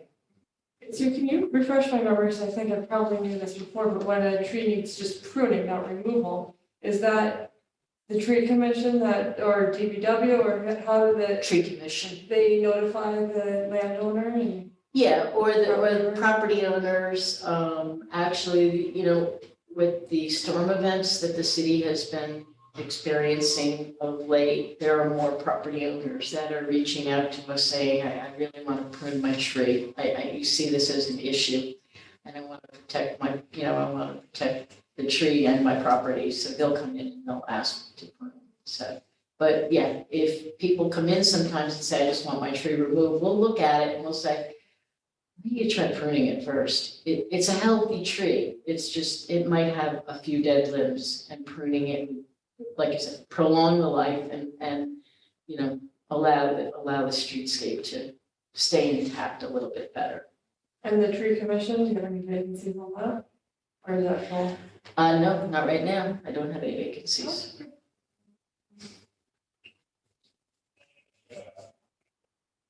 All right, anything else? That's all of mine. All right, then. Guess we'll see you soon. Okay. Requests? Yeah, you can see me back in next year. Keep us marching into the future. Okay, thank you. Have a good night. All yours. I wanted to for you. You have to say. Page 60. Grant management, Chloe Fan, thanks for being here. Thank you for having me. I made hard copies of the report that I emailed out to everyone last week, just in case you didn't see that. And there's one update, which I typed up in the cover memo there. Since we printed the report. Thank you.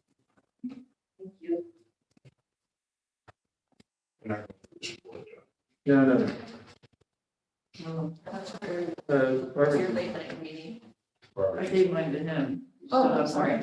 And I gave mine to Connie. That guy, we're hosting fine. Three students. So I didn't have anything really special to point out in our budget this year. It's very similar to what we had before. There were just a little bit of movement in where some expenses fall because we created the new minor office furniture line. But other than that, if you have specific questions to ask me, then we could move on to the ARPA discussion. Regular pay is almost $100,000. Am I looking at that right? My grants management here? It's probably due to the addition of our ARPA manager, who is technically part of the grants office. And Bill Reynolds is on. There he is. Also, I wanted to mention that I had invited Natalie People, our grants manager, to join us tonight so that I can introduce her to all of you.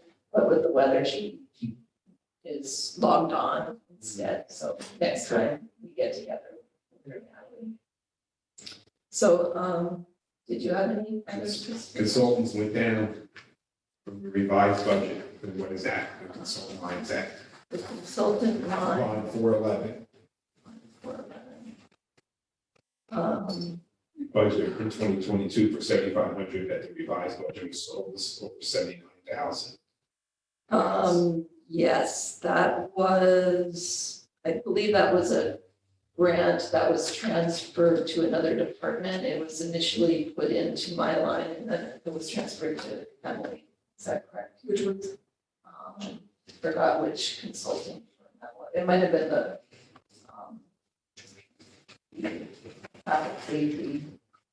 The education campaign? Yeah, I think that's why it was revised to that initially. But it got transferred to another department. Department. And then the only other thing I see here, well, I got two things. 472, you requested 540,000, and got zero recommended. And contracted services was. The reason for that is the original 600 that you see there is the DRI small grants program funding that was flowing through our office. We decided to run that program in conjunction with the county. And initially we thought we would still need to carry it in the grants management office. That change was made after my last discussion with the mayor, John Toohey. So I'm not sure exactly what line it got transferred to, but it's the funding that we get reimbursed for from the grant. So that's reflective of the revenue line then too, where it's. Yes. See. The reason it went down was we get a $60,000 admin fee, and we weren't 100% sure exactly how we would spend that admin fee and be reimbursed from the grant for it. It will either partially come into the city to reimburse for our staff time. Part of it may go to the county, but we are also contracting out with RUPCO to do a portion of the residential small grants program. So a portion of that amount will go likely to RUPCO. That's all I had. The overtime went down, or you requested 6,000, which is what you had, now you're getting 3,000. Is that a concern? It could feasibly be a concern. Right now, that is mainly for the grants manager position. Natalie is new, and she's been taking comp time for her overtime because she's not eligible for vacation. So we haven't really been using the OT this year. Next year, she is going to be managing more ARPA programs. So I do anticipate that she will probably put in more overtime and may request it in lieu of comp time. So it could be, it's a little bit hard to anticipate. I'd prefer it to be a little bit higher if we could make it higher. If that's something we can consider. Justifying how? Pardon me? What would be the simple justification? To cover the additional time that our grants manager will be putting in to help with the management of ARPA programs. Instead of taking comp time. Instead of taking comp time. So anything that she does for the ARPA will be overtime, or you're just anticipating some of it because the workload is Just some of it. It's a mix because sometimes our seasons change with what grant opportunities are out there. And with the deadlines, sometimes we have to put in a lot of overtime right before. So you're asking for the whole 6,000? Well, initially I asked for the whole 6,000. I think previously we did use less. So I think if we could have a little bit more in there, it would be helpful. So I'd rather always see it ahead of time than just when you come to us afterwards, this is what we're gonna do. So it's.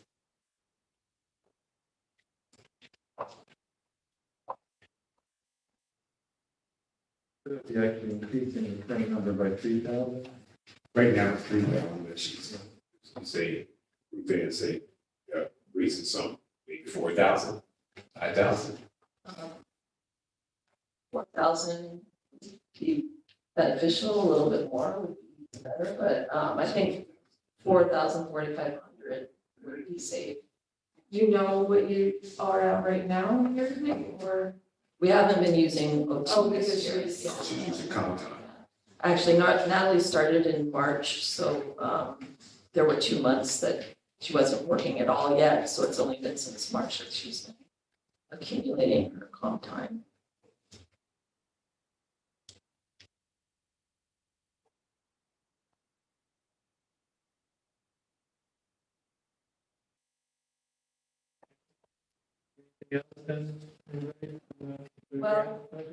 Well, Bill Reynolds is on, and he wanted to just give a brief overview of what's happening with ARPA and answer any questions that you might want to direct to him about that. All right. Hello, Bill. Welcome. Thank you, everybody. Good to see you. Yeah, so I think some of the things I wanted to mention, I think a lot of you're aware of already, but I'll just go through it really quickly. So $17.3 million was allotted to the city of Kingston by the federal government in 2021. And the council then in August 2021 approved retaining a consultant to assist the city in developing the city's economic rescue plan with extensive public input at a cost of $105,000. That was through Resolution 169 of 2021.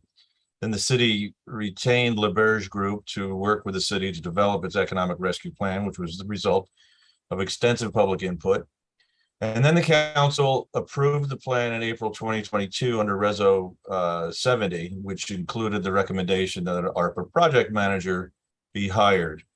The ad to hire the person, fill this position was published in May, and I was appointed in September. The council at its recent meeting approved a checklist to be used for procurement and subrecipient selection. And this checklist was assembled by the Grants Management Office and the City Controller. Beyond that, since my appointment, I've been meeting with department heads, members of the council, officials with Ulster County who are also charged with administering ARPA funds for the county, members of the Arts Commission, and other stakeholders to map out the distribution of funds. At present, we're preparing an action plan to roll out funds to small businesses and not-for-profit organizations by the first quarter of 2023. I want you to know that. Additional programs across all sections of the plan are in formation, and we'll be rolling them out in 2023 as well. That's it in a nutshell. All right, good spending. We'll get spending. The checks will start rolling in first quarter, so a lot of activity will be taking place in 2023. Yep. Great. We'll look forward to that for sure. Yeah, and just as a reminder, funds need to be obligated by the end of 2024, even though the program itself goes to 2026. So okay. 2 years. So we have to. We have 2 years to spend this money. Obligated. Or obligate it. These spaces spent. 2023 and 2024 to obligate it. And then 2026 for the projects to be completed, is that? Correct. Or the expenditures made. We gotta get moving on this. We've done quite a lot in the last couple of weeks. It took a little while to bring Bill in, and we really needed his assistance to help direct the whole program. Right. So how are decisions being made? Because the plan that we approved, whatever the date was that Bill mentioned, we can't, not $17 million is a lot of money, but it's not a lot of money. So we're not, so how are is that just from your conversations with department heads, Bill? Or Yeah, are you just kind of figuring out how much this is gonna cost? And I was just thinking like the infrastructure plans, there's no way that we could do everything that was in that plan for the money. I think a fair amount of that money, at least as it pertains to infrastructure, and Ruth Ann, correct me if I'm wrong, a lot of it's going to studies and evaluations and seeing, just to see what the cost is ultimately going to be and what the scope of the project would be. But otherwise, we're at this point, we're not straying beyond the blueprint that the council approved. And as I said, I've been talking to department heads and other folks who, have a say and want to know how this money can be spent. And obviously none of this is going to happen without their input. And the checklist that was approved by the council is important because a lot of folks have been having questions about process. What do they need to do to make this happen and get the money?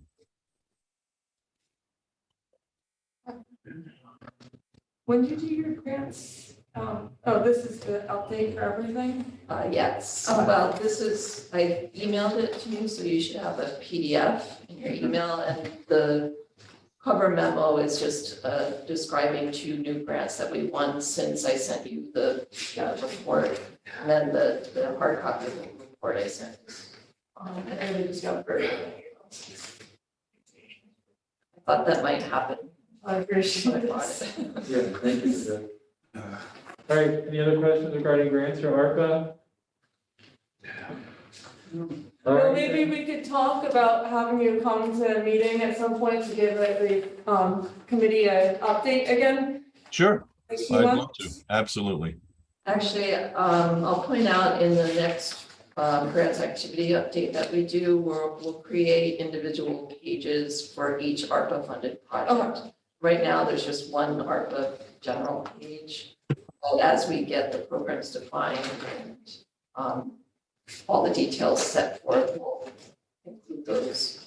So I'm shooting to get another report to you February.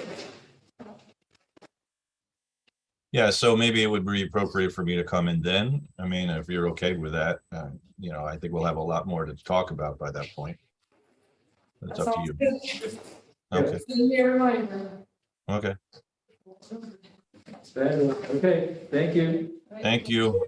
Good spending. Next, we're going to move to engineering, which is page 39 in the budget book. Hello, John Philtight. Evening, how are you?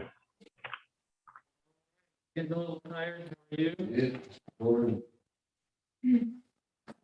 All right, so fuel has gone up in cost. What else? Anything you want to point out in your budget that stands out to you as needing some attention? I think the biggest change you would notice is just the staffing levels in my department have increased to now three, well, myself and three full-time people. We're partly in an engineering budget and partly in sewer budgets. So you'll see an increase compared to previous years in the salary rates. Right now, my department is fully staffed, which was not true at the beginning of the year. And I'm very grateful to have three new employees working with me, and that's making a big difference in our ability to be effective and manage projects and the way that they need to be managed. But I'm just available for any questions on the engineering budget. We also have a small budget in 8122, which is engineering pretreatment, but it's a very small budget. Usually no questions on that. John, you went from how many full-time employees to 4? What was it before last year? We had 3 last year. That during 2021 we ended with 3, but we had turnover at the end of the year that made me start 2022 with 2. And then my previous engineering aide left around March of 2022.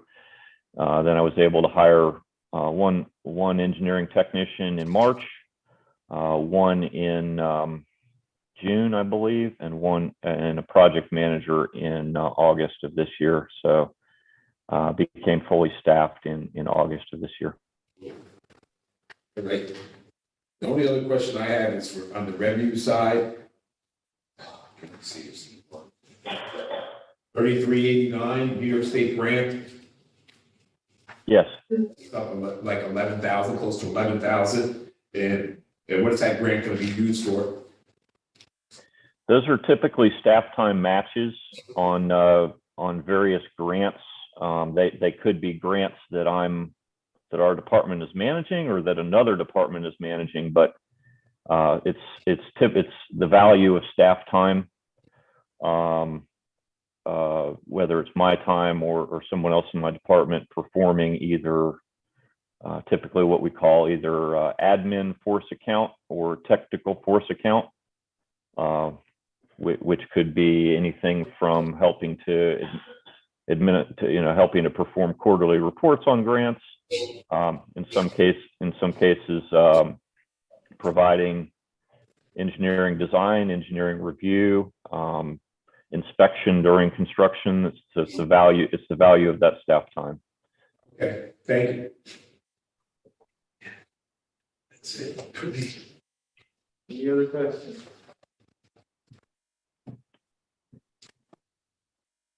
All right. Thank you, John. Appreciate you being here. Thank you. Okay. All right. Then we are moving to the next to last item, which is the corporation council budget. And who's here with us? What's the last one?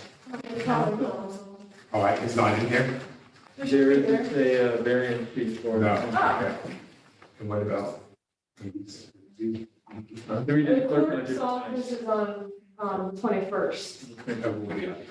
Yeah. Oh, okay, all right. So you'll get your furniture request in there. Hey, corporation council. Page 35 in the budget book, and if you're not already there. All right, so we've seen some development in personnel. How's that going? Well, as you know, the council increased the budget to transition from the 2 part-times to the 1 full-time. It did take quite a long time to fill the position, and then by the time that was filled, it ended up being we added the second full-time assistant corp counsel in my office, and it was revenue neutral. How much time it took to actually fill the position. It's my understanding, well, she it's my understanding that because of the nature of some of the work the second assistant corp counsel is doing, that load will end up being covered in some portion by ARPA funds. A lot of the startup work for our contracting is part of her responsibility. There's some other ARPA as well. So I guess the short answer is pretty well. I thought there were 3 assistant councils. The full-time, is what I'm saying, the 2 full-time. So we won't see, where is, So there's the budget for 2022 had 2 part-time employees and it was revised downward to be 1 part-time employee. And now requested for 2023, it is a smaller amount, but that accounts for the part-time employee salary. And then the remainder of that second part-time employee is folded into the regular pay of full-time employee. oh, yeah, I just didn't see it on the personnel list, so. I'm missing something? I'm thinking you see part-time, do you see part-time? No, actually, I think you're right, Andrea. Does look like it should be 2.5 or somehow accounting for that. It's accounted for in the first page, but isn't listed in the second. Okay, we know that, like, we're not, well, accidentally firing somebody right now, but I don't think we could continue if we were trying to accidentally fire somebody, but no, you see the actual amount listed as a recommended. The personnel services 112 line, the part-time employees line. oh, gotcha, okay, so that just is, And then also over time, the consultants line has gone way down, so that's to some degree balancing the new hires.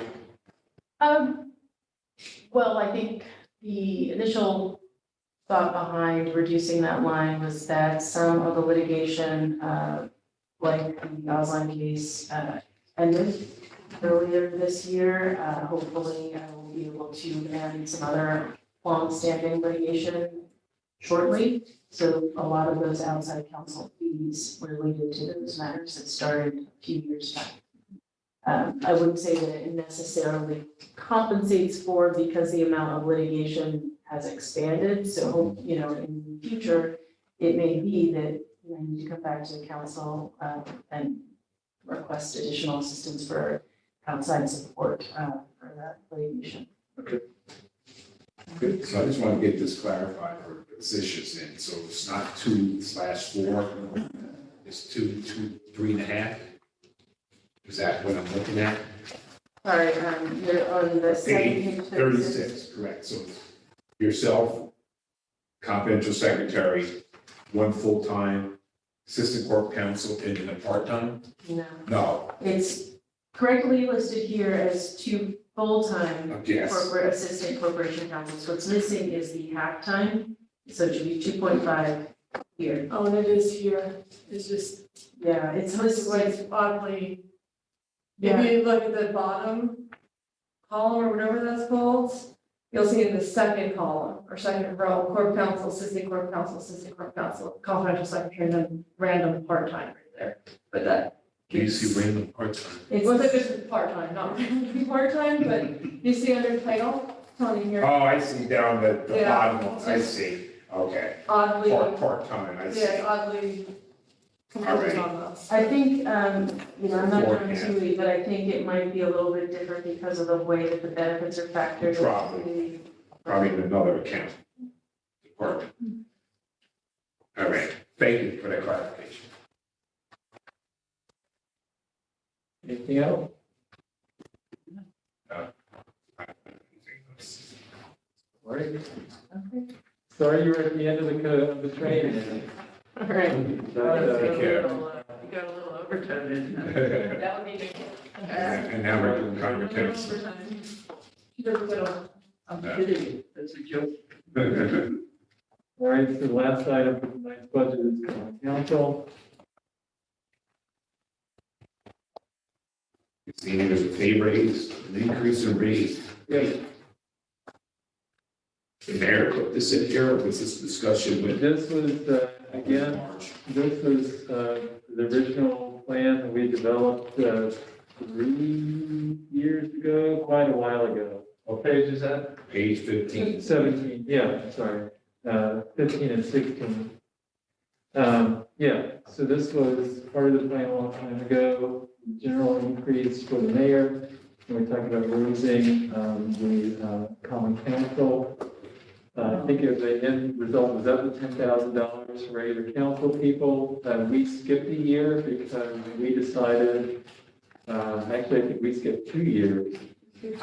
We skipped 2 years, unlike the mayor, in this raise, partly out of solidarity with, the people who are suffering through the COVID crisis. But we've looked at the salaries of other council people. We've looked at the amount of work that we actually do. And feel like this is more than justified. So it'll be a $1,000 raise for everybody. Yeah, 9,000 to 10,000. So that's, well, the total, because it's $1,000, you're also the majority leader. It's 500, that wasn't added, but it's still just the $500 more for those two positions. Right, but I mean, their positions are going up, so it's not just 8 people. Right, It's, yeah. It's all 10 total. Right, so in other words, we're talking about a total of an increase of $10,000 for all of these raises to the common council. So $10,000. Okay. I see, okay. All right. The top one is a little confusing because there was no minority leader position. Yeah, I see it. And so it looks a little wacky on the top graph on page 16 rather. But once you figure out that when Michael came in, he took the minority leader position. And so that's why it looks like we were decreased in pay from 2022 budget to the requested of 2023. But you should have gotten that for 2022. I know because he started 2020. We started we're in 2022. Oh, but I guess we didn't know at the end of 2021. Yeah, yeah. When did he got it? He wouldn't have got, he would have ignored it, he did. Well, and even though he didn't make the decision until later. Did he declare a party? We didn't, we couldn't figure that out in the budget. No, I know, but I mean, I'm just wondering, because he knew January 1st he was going to do that, so I'm just wondering if he got it, that's all. Yeah, maybe. It would, but I understand why it would be reflected in last year's budget. Okay, $1,000 increase, cost of living adjustments, still not gonna come out of pennies anyway. Yeah. Like I said, we haven't increased it in 2 years, and the county legislators have been increasing theirs considerably, right? Yeah, a lot more than us. Right? So, and Well, we could decide to increase it further if we want to. we decide not to. Because, and it is an election year coming up, so put your request on the line there. I made a motion last year, nobody seconded. To increase the pay last year? No, not. And he- I think it's also we bought all the computers last year. so- Yeah, I think that was a handoff. And I- Buying the computers, it was still, we were still in COVID. I mean, that, We were increasing, everybody was getting a phone and a computer. And I think that might I have, use mine. I should have gotten on that. Maybe I was Kyle, he's got to do it. So what are we doing on this particular item? That's what we do, right now. Right. Yeah, right Well, now, yeah, if you everybody's want- getting $1,000 increase. If you want to change it, this is the time to speak. so that we can put on a list so we can bring it back. No, I don't. I guess what's confusing is that we are the council, so we can vote, we're looking at our own thing. so Yeah, forth? so we did, several years ago, I did a study of what other councils in places of our size make. And we were on the low end of that back then. Yeah. So now we're kind of catching up, but like we said, we skipped 2 years, so we're probably back on the low end again, even with the increase of $1,000. And the mayor did reach out to me and asked to include this in the budget, and yes, it's better to do that than, plan on that, so. Yeah. But yeah, this is conversation from a couple of years ago. That we still have conversations on wrap up, and where people are voicing their opinion that might not be here now, if you're for and against it, and then, right? That's the last time you can do it. Yeah. Before you can't piecemeal. We can't do it until he hates it. Yeah. We make poor John's life a little harder. Because all kinds of things have to change. Yeah, so it's important that everybody be here, buzzer wrap. Yeah. We're So approving there's this. a budget wrap up. So when Steve said he put a motion, nobody seconded. Last year. the motion. On the- So in that the was committee. at the budget wrap up or where? During committee. During committee? During this meeting right now. Yeah, the finance committee, which is what's meeting right now. So are you making a motion? I'm teasing, but not, I'm not understanding. I'm dense. the raise is in the budget right now.